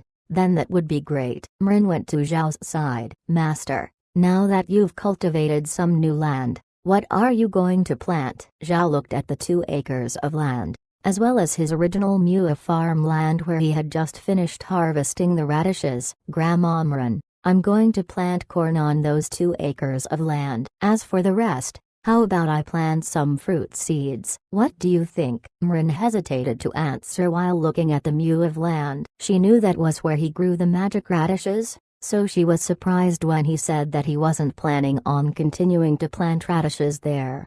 Zhao saw Mrin's hesitation, and smiled. Right now I already have 240,000 kati of radishes. Even if they are good sellers, if I sell too much, it might decline the price of radishes. But the oil from that fruit isn't the same. That oil is a necessity to everyone in the continent. Even if I sell 1,000,000 kati of it, it won't cause too much of an impact on the market. After hearing what Zhao said, Mrin agreed. Okay, Master, go ahead and plant a fruit orchard. Zhao nodded. Plant 1 mew of fruit seeds. The moment his voice faded, the small shovel and bucket immediately went to work until the seeds were safely in the ground. Zhao made a calculation and it seemed like he would only be able to plant 300 trees. Once the fruit seeds were planted, Zhao put the rest of the seeds back into the spatial barn. As of now, he wasn't going to plant any more corn seeds just yet. He decided to wait until after the corn had matured. That way, he would be able to plant the corn seeds in all 4 acres at the same time, and then harvest them together. Everyone was stunned silly from Zhao's performance. Such a big space was listening to Zhao's every word. It was like a miracle. The crowd stared at him in worship, and even Mrin had the same look in her eyes. Everything that happened in the space was too amazing. Not to mention the slaves. Even Mrin had never heard of something like this. They were amazed that such a thing existed in this world. Seeing everyone's eyes on him, Zhao felt a bit embarrassed. Although he was now the lord of the Buddha clan, in his past life, he was an otaku, so by nature he felt shy with everyone watching him. Zhao quickly said, Grandma Mrin, I'm going back to the hut to check the situation outside. He went into the hut and shut the door. Looking at Zhao's departing back, Mrin and Meg couldn't help but laugh. They understood that he was feeling shy. This surprised them because they knew the Adam from before. And Adam was not a shy person. But Adam and Zhao were completely different. Previously, Zhao had little contact with people, so he was very shy. Seeing him act like that was very funny to Mrin and Meg. When Zhao entered the hut, he took a few breaths to calm himself, then he cursed the 2. He then opened the screen and looked at the castle, trying to find any spirit beasts. He could do this while lying in bed. Operating the space was really too easy. There were a lot of things he didn't know how to do, whether it was plowing or just farming in general, but he just needed to think it, and the space would help him. Although this was quite convenient, it still made him feel very bored. From outside the hut, he could hear Mrin teaching the slaves how to read. The sound calmed his heart. He felt like he was in the poem, Lu Shiming, about how a noble was living in a shabby home. Zhao suddenly felt like reading, so he pulled a miscellaneous book from the barn. It took 2 hours before the corn matured. Zhao went outside to harvest the corn. Then he planted some corn seeds in the 4 acres of land. After he was finished, he returned to his hut and continued to read. Zhao knew that, unlike the other crops, the oil fruits wouldn't grow as fast. After all, in the outside world, it would need 2 years to fully mature. Now that the seed has been digitized, he estimated that it should take around 3 to 4 days. Sure enough, in the next 2 days, although the corn had already matured, the fruit seeds had just started sprouting. In these 2 days' time, Zhao had been paying attention to the situation in the castle. By now he hasn't seen a shadow of an undead spirit beast, but he still didn't let Mrin got out to explore yet. He was afraid that the spirit beasts were still around, just beyond his range. If they were to find Mrin, although she might not necessarily be in danger, there was still a risk. Still, they couldn't stay in this space forever. After all, the castle was their home. They had to leave sooner or later. These days, Zhao found that the slaves weren't in a good mood. Although they have been learning to read and write, they haven't been working. All they do was eat and improve their literacy skills. They weren't accustomed to doing no work at all, and for some reason this made them feel sorry for Zhao. Every day they would eat fragrant rice with soup as a meal, which for the slaves seemed like paradise. Although this made them grateful to Zhao, it also made them feel like they were doing something wrong to him. But Zhao didn't notice this. He has been doing nothing but reading. It was Mrin who was teaching them. Only after the 2 days had passed did Zhao finally realize that the slaves' mood seemed very low. Mrin didn't know why, so she had no choice but to let Daisy ask them because they were more open with her. Over the evening meal, Daisy asked them what was wrong. When she told Mrin, and when Zhao heard about it, he was dumbfounded. Chapter 45, Angry. After dinner, Mrin and Zhao were left alone in the room. While she was making some tea, Zhao asked, "Grandma Mrin, what do you think we should do about the slaves?" Mrin thought about it, then looked at Zhao in the eye. "Do you really want to listen to my advice, Master?" "Of course, Grandma Mrin. You're the one that's been managing the slaves. I have never been in control of the Buddha clan before we were exiled, so in that respect, you have a lot more experience than me." "Thank you for the compliment, Master." Mrin smiled. "Here's my advice. I think that you have been too good to the slaves. You should crack down on them a little." These words confused Zhao. "You're saying that I should be a little more harsh to the slaves?" "Why, Master, you know, it's not bad to have a tough side. If you're too gentle, people would think that you could be bullied. Of course, the slaves would never do that to you. But if they think that you're too good to them, then they will feel sorry for you. This time it's because of you letting them learn literacy skills. In their view, learning to read is a reward. But they haven't been working, so giving them this reward makes them feel uneasy." Zhao was surprised. He had been thinking that the slaves were the same as the students from his past life. To be honest, no student considers learning as a reward. They would only be happy when classes ended. But it was different in this world. Almost all technology and knowledge has been closed off from the slaves. The slaves were just there to work. In the eyes of the nobility, slaves weren't even considered people. "I understand," Zhao said. "Thank you, Grandma Mrin. Let me think about it." Mrin nodded, pleased. It was undeniable that he had become a good person, but she recognized that he still had so much to learn. Zhao sat there for a moment. He had been thinking about how to deal with this problem. To be honest, since this was the first time he had encountered something like this, he wasn't sure if he could handle it. After he thought about it, Zhao stood up and took a deep breath. "Grandma Mrin, I want to meet the slaves." Mrin nodded. The two left the hut and went to the slaves, who were now practicing their words on the ground, using the corn stalks to write in the dirt. From what Zhao could see, the slaves seemed somewhat listless. This was a big difference from how excited they were when they first started to learn to read and write. "Stop," Zhao said. When the slaves saw Zhao, they immediately dropped their corn stalks and knelt on the ground. But it wasn't like before because this time Zhao didn't ask them to stand back up. "I have heard that in the past few days, You haven't been very serious about learning to read and write." His voice wasn't very loud, but it had a disturbing calmness to it, making the slaves involuntarily shiver. In unison, they said, "Please, Master, punish us." Zhao's words were like ice. "You still haven't figured it out? Learning how to read and write isn't a reward. It is to help you better serve the Buddha clan. Even if you are stupid,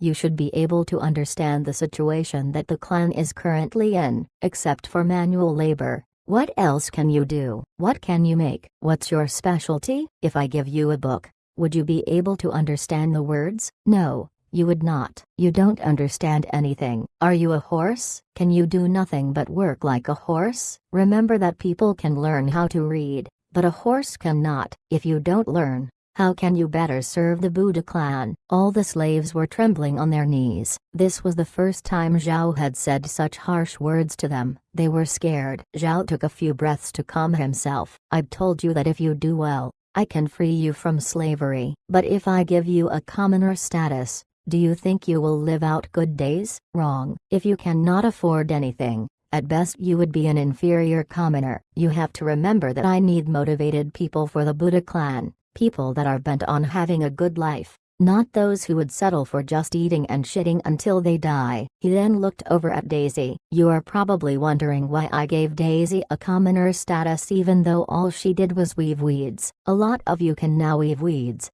and even those of you that worked within are not doing a bad job. So why didn't I restore you as a commoner? I'll tell you. It is because she stood up and tried to change her life. She wanted to be better, as well as save her brother. What I'm giving you is a fair chance at education, not a reward. I hope that you can learn from Daisy." Right now the Buddha clan needs 100 dedicated people, not 100 slaves. "Do you understand?" Kneeling, the slaves loudly shouted, "We understand, Master." The slaves were really excited. This was the first time a noble was trying to help them become something more. Although Zhao spoke to them with fire, there was no resentment in their hearts. On the contrary, they were full of gratitude and reverence towards Zhao. After Zhao finished his speech, he said, "Stand up. I do not like it when people always kneel in front of me. Remember, learn to read and write well. This isn't a reward, it is my command." The slaves stood up in unison. "Yes, Master." Although the slaves had been kneeling on the ground for a long time, when they stood up, instead of wilting, their bodies were full of strength. Mrin was standing behind Zhao, smiling with eyes full of joy. In her heart, she didn't expect that Zhao would do so well today, even better than she had imagined. Not only did he crack down on the slaves, he also made them feel gratitude towards him. She was extremely satisfied with Zhao's performance. After looking at the slaves stretching their bodies, Zhao nodded, then turned to Mrin and said, "The rest is up to you, Grandma Mrin. But maybe this time we shouldn't teach them every day, otherwise their heads would turn into wood, unable to remember anything." Mrin smiled. "Master need not worry, I know what I'm doing. This isn't my first time teaching students." Zhao laughed, then turned and walked into the hut, while Meg watched him with a look of worship. Today, Meg thought that Zhao looked very handsome. When he gave that speech, his body seemed to glow with a strange force that attracted her eyes. She couldn't look away for 1 second. When Zhao returned to the hut, he tried to remember if he did everything like he had planned. He went over the emotions he conveyed, the pauses in the appropriate places, and the right expressions on his face, all to make the performance more real. Thinking over his words, he didn't notice that Meg had followed him into the room. Looking at Zhao, Meg couldn't help but smile. His strength settled her mind, giving her a serene feeling that was very reassuring. Zhao then noticed that someone was standing behind him. Surprised, he looked back, but it was just Meg. Since Zhao was an otaku, he wasn't used to being in contact with girls. Now that Meg was standing behind him, he didn't know what to do. Feeling helpless, Zhao said, "Ah, Meg, what can I do for you?" "What? Can I not enter this room, Master?" Meg smiled. "Yes, of course," Zhao quickly said. "You can always come in. Sit down, I'll make some tea." Meg couldn't help but laugh. "Master, let me prepare the tea, otherwise Grandma will scold me." "No, let me do it. I'm the one that offered you a drink," Zhao said, Chapter 46. Red Dot. Meg laughed as she looked at Zhao. She really didn't think that this person's character would actually become so great. Before, Adam was wild and outgoing, on the edge of being an idiot. But now, Zhao was an introvert, calm, and very attentive. She preferred Zhao. Seeing as how Meg wasn't speaking, Zhao grew nervous, not knowing what to do. How about you sit down while I check the situation outside just in case." He pulled up his screen and looked at the castle. In the three-dimensional map, there were no green dots, same as the last time he checked. Zhao sighed. He was preparing to wait 2 more days. In 2 days, if the green dots didn't reappear, then he'll send Mrin out to check if the spirit beasts really did leave. Meg was standing beside Zhao, also looking at the screen, but she didn't know how to operate it. It seemed like Zhao was the only one who could do anything in this space. For example, Blockhead had tried to pick up the small shovels and buckets, but it was like they were nailed to the ground. Even with his strength, he couldn't move them. Meg understood that the green dots represented the spirit beasts. Since they were concerned, they've kept up to date with the situation outside, so she knew that there were no spirit beasts on the screen the last time Zhao checked. When Mrin wanted to go out and see, Zhao stopped her. Mrin didn't oppose his decision, knowing that he was worried. But seeing that there were no green dots again, Meg said with urgency, "Master, there are no spirit beasts outside, let me go out and see. With my speed, there will be no danger." Zhao shook his head. Now is not the time. Those spirit beasts might have disappeared, but they could still be out there beyond the moat. And what if there was poison throughout the castle? If we rush out there, we might find some trouble. Let's stay in the space for another day or 2, just for some added insurance. Although Meg didn't agree with what Zhao said, she still nodded. But then she suddenly noticed something on the screen. "Master, what's that red dot?" Zhao's attention wasn't on the screen, so he didn't notice the red dot until Meg pointed it out. He turned and looked. There really was a red dot on the screen, and it was moving so fast. The red dot was quickly moving through the main rooms of the castle. Zhao was surprised because he had never seen it before. He immediately tried to press the red dot on the screen, but it was moving with such a fast speed, he couldn't hit it. The only thing he could do was summon up the living room view and quietly wait for the red dot to end up there. Meg was also looking at the screen, but occasionally her eyes would flick up to the upper left corner where there was a reduced-sized three-dimensional map of the castle. She was able to see the movement of the red dot as it explored the rooms. Soon the red dot was going down from the 3rd floor and was now moving towards the living room. Zhao and Meg concentrated on the living room, and soon the red dot ended up there. Suddenly, a shadow flashed on the screen, and a man appeared in the room. Zhao and Meg cried out in joy at the sight of the man. It was Green. Seeing Green, Meg grabbed Zhao's shoulder. "Master, it's Grandpa." "Grandpa came back. He's looking for us." Zhao nodded. With a thought, a misty hole suddenly appeared in front of Green, followed by Zhao's voice. "Grandpa Green, come in." Green felt anxious. He had been back in the Black Waste for the past 2 days. When Green had first left the Black Waste, he went to the Persal Duchy, which was a subsidiary of the Iksu Imperial Principality. This duchy was ruled by Evan Persal. Because of the fact that the Black Waste was located behind it, there would be no threat from that direction, so the duchy was able to grow and become one of the most developed economic regions in the Iksu Empire, making Duke Evan very powerful.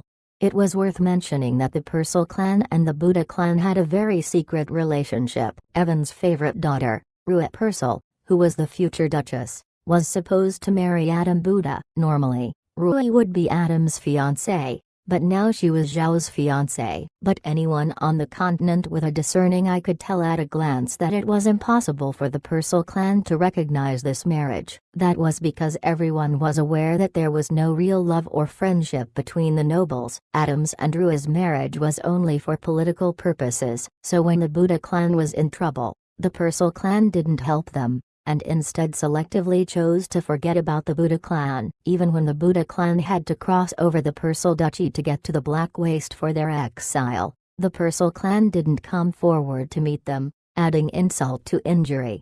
Still, Green recognized that the Purcell clan really ran their territory well, and it was precisely because of this that it was able to become a duchy. Because of the well-developed territory, even the living standards of the ordinary commoners was relatively high. It would be easy to sell some magic radishes here. Once Green went into the duchy, he found a large magic vegetable supplier, and talked to him a little about the price of radishes. 80,000 kati of radishes was a lot, but it would be impossible for just that much to impact the empire's radish market, even if the empire was only a small principality. But it wasn't as simple as Zhao just having 80,000 kati of radishes. If Zhao wished to, he could grow 3 batches of radishes a day, adding up to 240,000 kati of radishes. 240,000 kati of radishes per day? What kind of concept was that? Would there even be enough people in the Xia Empire to eat all of those radishes? But Green didn't know this about Zhao's spatial farm. The only thing he could do was talk about the quality of the radish, because this time he wasn't just looking for any magic vegetable vendor, but a business that was well known across half the continent, the Marquis Company, which specialized in commodities, with magic vegetables as their core business. Although they didn't look fancy, generally even the nobles were afraid to offend them. The radishes produced on the continent weren't as great as the magic radish. Ordinary radishes had an acrid taste, but the magic radishes produced in the space were long, straight, and fat. Plus, they were crunchy with a sweet taste. In short, they will be very popular. Because of the quality of the magic radish, the Marquis Company bought them at 8 times the market price, having decided on a batch of 100,000 kati per month. But this was just the initial number. If the radishes sold well, they were going to buy more. While conducting business in the Purcell Duchy, Green happened to hear some mercenaries talking about an outbreak of spirit beasts from the carrion swamp. This news made his heart sink, so Green immediately ran back to the Black Waste. However, he couldn't make it to the castle. There were too many undead spirit beasts. Green had no choice but to wait on the outer edge of the Black Waste for 2 days. He was so anxious, it felt like fire ants were crawling all over his body. How could Green know that there would be an outbreak of undead spirit beasts from the carrion swamp? He had originally lived in the Ixu imperial capital, where the activities of the Black Waste wasn't well understood. They knew that it was a place of death and that no one went there, but the information about it was vague. There were only rumors that there would be an outbreak of spirit beasts every decade or two, and the last time there was an outbreak was 2 years ago. Although it was just rumors, everyone on the continent agreed that the outbreaks came in a steady rhythm. It was because of this that Green didn't spend so much on the castle's defenses. So when he heard about the outbreak of spirit beasts, it was like being hit with a hammer. He was afraid that Zhao would be hurt. If something happened to him, then the Buddha clan was finished. Chapter 47, Calculation. As Zhao expected, the undead spirit beasts were wandering around on the Black Waste. Fortunately, there were no longer any undead spirit beasts in the castle, nor did they break the gate or destroy the defensive walls. They were only able to get into the castle by climbing the walls, break everything inside, then climb back out. It had to be recognized that even the most ordinary spirit beast was stronger than any animal on Earth. If there were lions and tigers on the Ark continent, they would starve. When Green saw that everything inside the castle was destroyed, his heart froze. But he didn't panic like an ordinary person would. When he was young, he fought alongside Adam's grandfather, and later his father, on the battlefield, so he had a lot of combat experience. It only took him a couple of seconds to realize that something was wrong. There were no signs of fighting in the castle. Although everything was destroyed, Green could see that there wasn't a trace of blood. The spirit beasts were probably venting their anger when they found nobody in the castle. To make sure, Green carefully explored every room, finding no one. The only explanation he could come up with was that everyone had suddenly disappeared. Just then, a misty hole appeared in the living room, followed by Zhao's voice. "Grandpa Green, come in." Green was shocked. He dodged past the mist and looked inside the hole, but he couldn't see anything. However, he had no other choice, so he jumped inside. Green appeared in the spatial farm, right on the edge of the oil fruit fields. The trees had not bared fruit yet, and there were slaves nearby carefully learning how to read. Mrin was next to the slaves, but she was the first one to notice that he had returned. "Green, you're back," she immediately said. Green was looking around in a daze. "Mrin, what is this place?" Mrin smiled. "This is the young master's space. This is where that magic radish he gave you came from." Then Zhao and Meg ran out of the hut. Zhao quickly moved into Green's open arms. "Grandpa Green, you're finally back." Green smiled. "Yes, master, I'm back." Zhao laughed. "Come on, now that you're back, let's talk inside." He pulled Green along, followed by the others. Inside the hut, Zhao simply told Green about the situation with the space. Hearing what he said, Green's eyes shined, understanding what the spatial farm means for the Buddha clan. Once Zhao finished, Green excitedly said, "This is great, master. With this space, we can revive the Buddha clan." Zhao smiled, then he took a sip of tea. "Grandpa Green, how did the magic radishes sell?" "Master doesn't need to worry," Green said. "I negotiated with the Marquee Company. They agreed to buy our 80,000 kati of radishes, plus an additional 20,000 kati, per month. And if they sell well, they might order even more." "Great. But for how much?" Green smiled. 8 times the market price." Zhao nodded. To be honest, this price exceeded his expectations. He thought that 6 times the market price would have been pretty good. After all, they were selling wholesale, not retail. He then pointed out the fruit trees. "These oil fruits should ripen soon, then we'll be able to get a lot of oil." "Will the Marquee Company buy these?" "I don't know," Green said while looking at the trees. "But the Marquee Company pays attention to quality. Since our magic radishes were of good quality,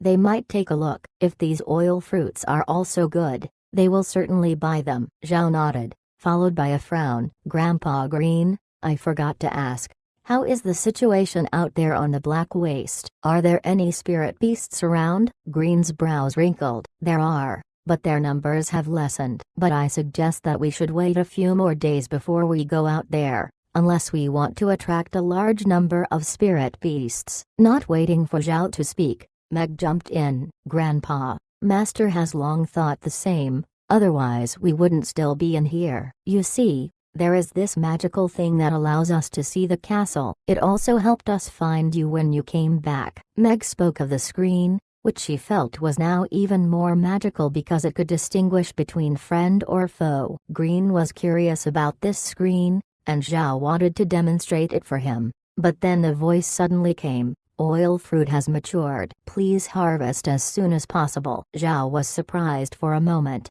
but then he left the hut. He looked towards the oil fruit fields that he had planted 4 days ago. The fruit from those trees looked like kiwis from Earth, but it had a smooth blue-gray outer skin, and it was the size of a man's fist. The inside was a greenish yellow, and the juice had a lot of pulp as well as a high oil content. Green was surprised at the sight of them. He knew very clearly that the oil fruits that grew on the continent weren't this large. Looking at all the trees, the amount of oil they could get would definitely not be low. But Zhao didn't know what Green was thinking. He was focusing on trying to figure out how much fruit the space had produced. There were 300 trees, and each tree seemed to have made 1,500 kati worth of fruit. With such a high yield, there would be a total of 450,000 kati of oil fruits. So they could probably extract 300,000 kati of oil. And this was certainly not a low number. However, after he harvests the fruit, it seemed like he would only need 2 days before they mature again. Zhao calculated that in a month, he would be able to grow a batch of oil fruits 9 times. That would mean he could squeeze out 2,700,000 kati of oil per month. After Zhao made these calculations, he said, "Harvest the oil fruits." The basket flew out, collecting all the oil fruits. Green was surprised because this was the first time he had seen such a thing. Green knew of how useful oil fruit could be. In addition to the oil they could make, the remainder of the fruit could be used to feed a lot of spirit beasts. Also, these fruit trees were a multi-batch crop, which had a huge advantage. You wouldn't need to plant them again after every harvest. After the oil fruit was harvested, Zhao went towards the hut. But Green couldn't wait to ask, "Master, How much oil fruit did you harvest? Zhao smiled. Around 450,000 catty. Each of these 300 trees yields about 1,500 catty. Green had his head down as he counted it out, thinking of how much oil they could squeeze out of these fruits. That means we can make 300,000 catty of oil? What a huge yield! Green knew that in the outside world they would be lucky to produce 500 catty of fruit per tree, but in this space they had grown a heavy 1,500 catty. This wasn't a small difference. Also, we will be able to harvest from these trees 9 times per month, Zhao said. And the next harvest is in 2 days. Green excitedly stood up straight, then he paced back and forth. 9 harvests a month? If we could get 300,000 catty of oil from every harvest, that would mean we would eventually get 2,700,000 catty, and each catty of oil is worth 1 copper coin, so we'll get 2.7 million copper coins, which would be equal to 2,700 gold coins. Zhao was surprised at what Green said. He really didn't expect that the oil on the continent would be so cheap, costing even less than a radish. It seemed like these kinds of crops weren't really cost-effective, but Zhao didn't know about the amount of oil that the continent consumed every day. It was an astronomical number. Welcome to the big oil market. Chapter 48. Ambition and Crisis. Radishes made more money than oil fruits. There was no comparison. A single batch of radishes could be sold for 8,000 gold coins, but every single oil fruit that he could grow in a month would only get him 2,700 gold coins. But even if the marquee company was one of the largest firms on the continent, at most they would only be able to sell about 400,000 catty of radishes per month. After all, radishes cost 1 silver per catty, and many people couldn't afford that. As long as Zhao grew 5 batches of radishes per month, he could make enough for them to sell. Altogether, it would only take 40 hours, which was less than 2 days. Then what could he grow the rest of the time? The common vegetables from the continent? Those vegetable seeds would disappear as soon as it entered the spatial farm, so he decided to grow oil fruits. Oil was in high demand. Cooking oil was needed on the continent. Plus, some commoners who engage in heavy physical labor would consume oil as nutrients, because they generally couldn't afford to eat meat. The amount of oil used on the continent per day was astronomical, resulting in a sustaining oil industry. Although radishes would get a higher profit,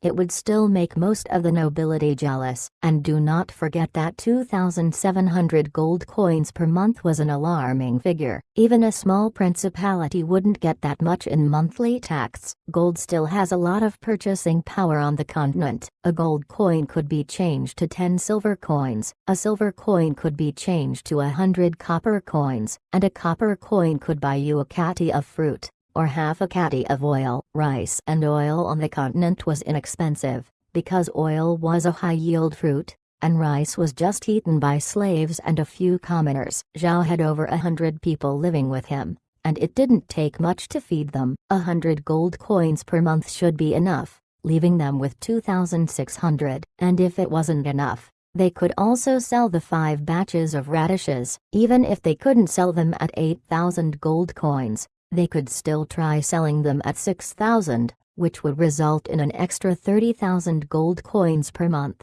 But Green knew, after discussing with Zhao about the characteristics of this farm, that Zhao wanted to grow things that would also help them raise fish, rabbits, and other creatures.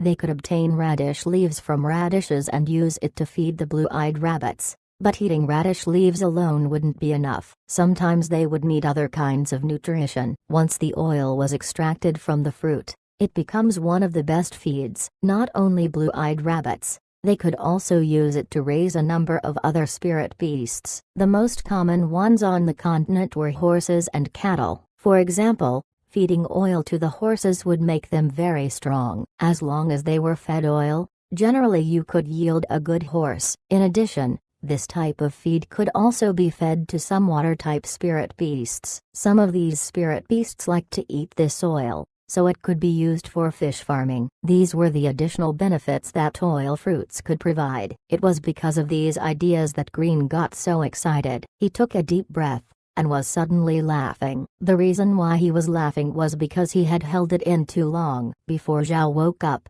it was Green who was forced to feel the pressure of their decline. He thought that the Buddha clan would slowly die out, and it was with this in mind that he desperately bought supplies to keep them alive. Although Zhao later changed for the better, Green was still unhappy because the Buddha clan didn't have a source of stable income. It was their fatal weakness. But after understanding this space, all of Green's concerns had vanished. Suddenly there was a shining sun sweeping away the hazy darkness in his heart. Zhao didn't stop Green, knowing that he needed to vent because he was so happy. After a moment, Green finally calmed down. "Master, after we go out, we can use the money from the magic radish sales to buy some things that we will need. Even if we harvest the oil fruit, we still need to buy a machine to extract the oil." Zhao nodded. "I know, but Grandpa Green, we still have a bigger problem we need to solve. Outside, there are spirit beasts from the carrion swamp. Even if our future plans are good,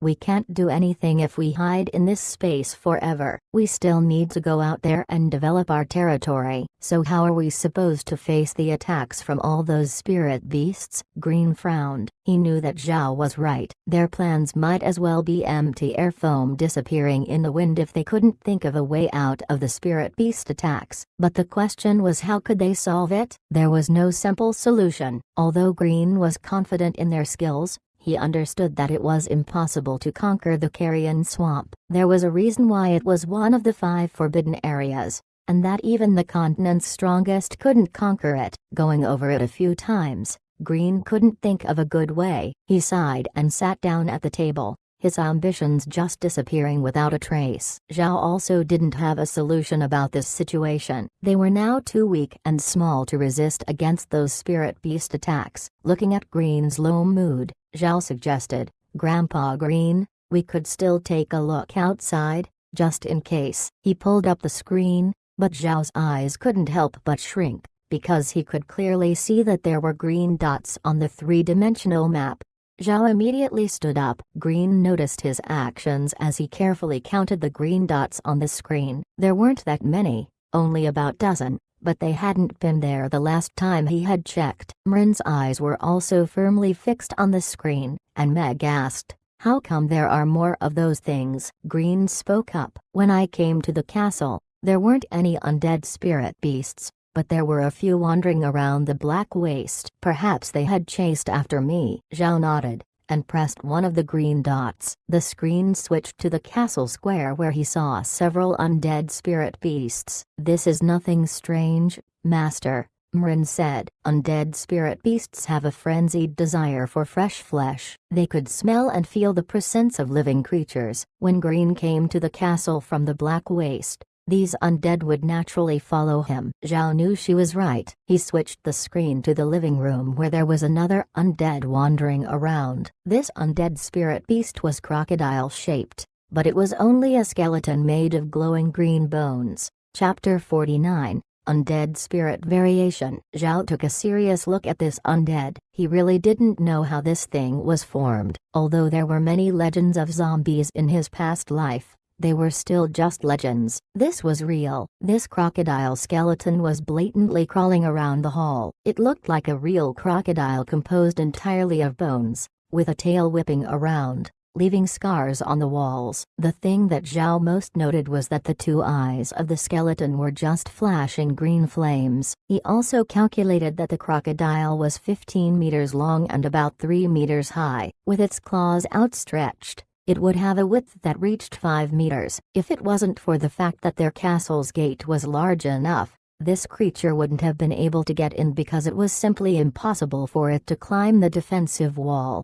Switching the screen back to the 3-dimensional map, Zhao could see the main parts of the castle. Except for the few spirit beasts in the square, there was the big crocodile, and the rat skeleton that was upstairs. Zhao again switched the screen back to the living room and watched the crocodile skeleton. "Grandpa Green, how strong do you think this thing is?" "This isn't a high-level spirit beast. It's only a shallow water crocodile, so its fighting strength shouldn't be that strong, only around the 4th level. But now that it's an undead, it won't be afraid of death and it will not die so easily. Plus, Its bones are poisonous. Even if it's not that strong, we should still be careful, Green said. Zhao nodded. Grandma Mren, see if you can catch this thing and bring it into the space. I want to carefully look at it. That's simple. I can do that, Mren said as she stood up and walked out of the hut. Everyone followed her to the empty area behind the hut. Then Mren turned to Zhao. Master,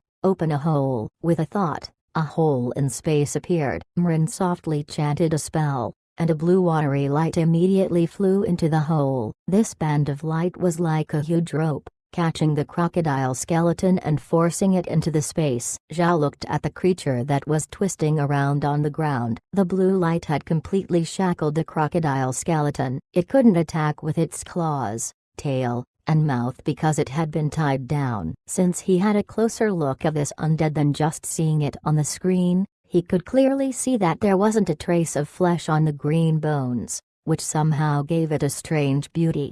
Just then, the voice echoed, "Discovery of unknown object. Scanning. Scan complete." The robotic object is aggressively toxic, extracting toxins, strengthening the toxic compounds in the space. The object is too manic, does not meet space requirements. Reimplantation procedure initiated. The implantation procedure is successful, because the toxins might affect the humans in the space. A strong immunity is needed. Spatial water is given detoxification effects. Please consume spatial water as soon as possible. Everyone was listening to the voice, although they couldn't understand what it said about robotic objects, or extracting toxic compounds, and a bunch of other stuff. This was the first time they had heard of such things and they simply didn't understand what it meant. Zhao probably understood, but only probably. There were some things that he didn't quite understand as well. He only knew that the space categorized this undead as a robot, which wasn't exactly wrong. First, it was a skeleton with no flesh and blood. It had no heart and it wasn't breathing, so it couldn't be regarded as a living thing. Second, its actions were controlled by some kind of soul fire, which was like a robot that was controlled by a smart chip. So the space classified this undead as a robot. All of this was a surprise to Zhao because he didn't expect that the space would have such capabilities. It knew that the toxins would have an adverse impact on everyone here, so it extracted the toxins and formulated some sort of detoxification effect on the spatial water. As long as they drank the spatial water, they didn't need to be afraid of the toxins. The part that Zhao didn't understand was when the space mentioned the reimplantation procedure, as well as the strengthening of toxic compounds. What did that mean? Did the space have toxic compounds? Zhao then realized that the skeleton had stopped struggling. It was just lying there very quietly, and the green fire in its eyes had become red. Looking at the color of the soul fire,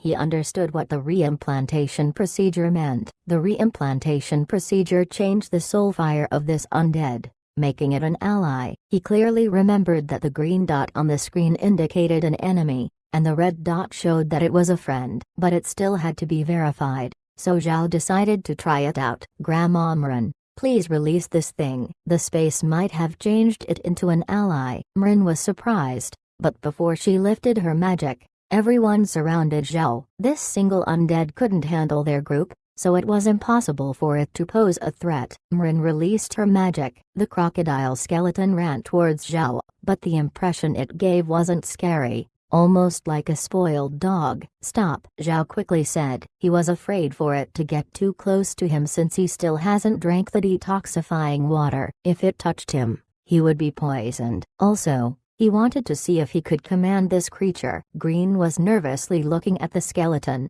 ready to attack it, but his fears were redundant because once Zhao gave the order, the creature immediately stopped. Although it still looked scary, people felt that it was a little pathetic. Zhao didn't expect that such an evil-looking undead could make people feel that way. Mren suddenly said, "It seems to be an undead spirit variation. Master, this time we really picked up a treasure." Zhao was puzzled. What is an undead spirit variation? Grandma Mren, undead spirit variations are special. As an undead, the longer it can still move around, it will become more and more powerful. Not only will they gain a spiritual attack, they will also slowly regain the abilities they had when they were alive. This shallow water crocodile had a poison attribute. Normally, When it became an undead, it would just be an ordinary crocodile skeleton, but now it has poisonous abilities, so it could now hold dual attributes of the poison attribute and the spirit attribute. That is what we see now. In fact,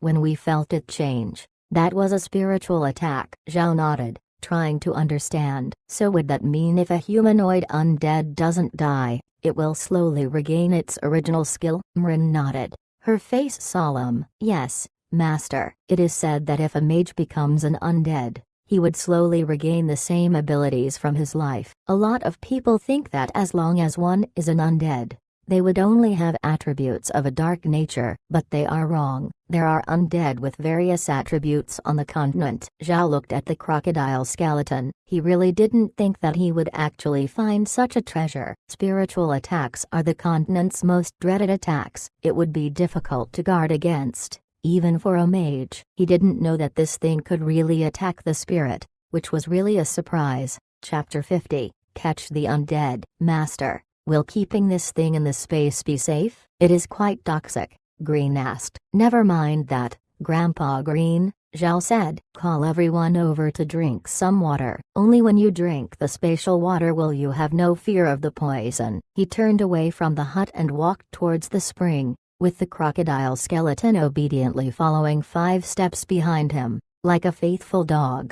They stood next to the spring, not finding anything special about it. There seemed to be no changes. Zhao was somewhat puzzled. Meg went into the hut to get some cups, while Blockhead and Rockhead gathered the slaves. Meg passed around a few cups. Zhao took a sip of the water and found nothing strange about the taste. Then he walked towards the crocodile skeleton. After taking a drink of water himself, Green pulled Zhao back. Master, let me do it. Your body isn't strong enough. If the water doesn't work, I still have a chance to withstand the poison. You don't. Zhao thought about it. Then he nodded his head. Green stood next to the crocodile skeleton, took a deep breath, and then held out his hand. They all looked on nervously as Green put his hand on the crocodile's skull. A few people unconsciously sucked in their breaths. Nothing. Green tried again and forcefully patted its bones, but evidently the water really did have a detoxifying effect. Master,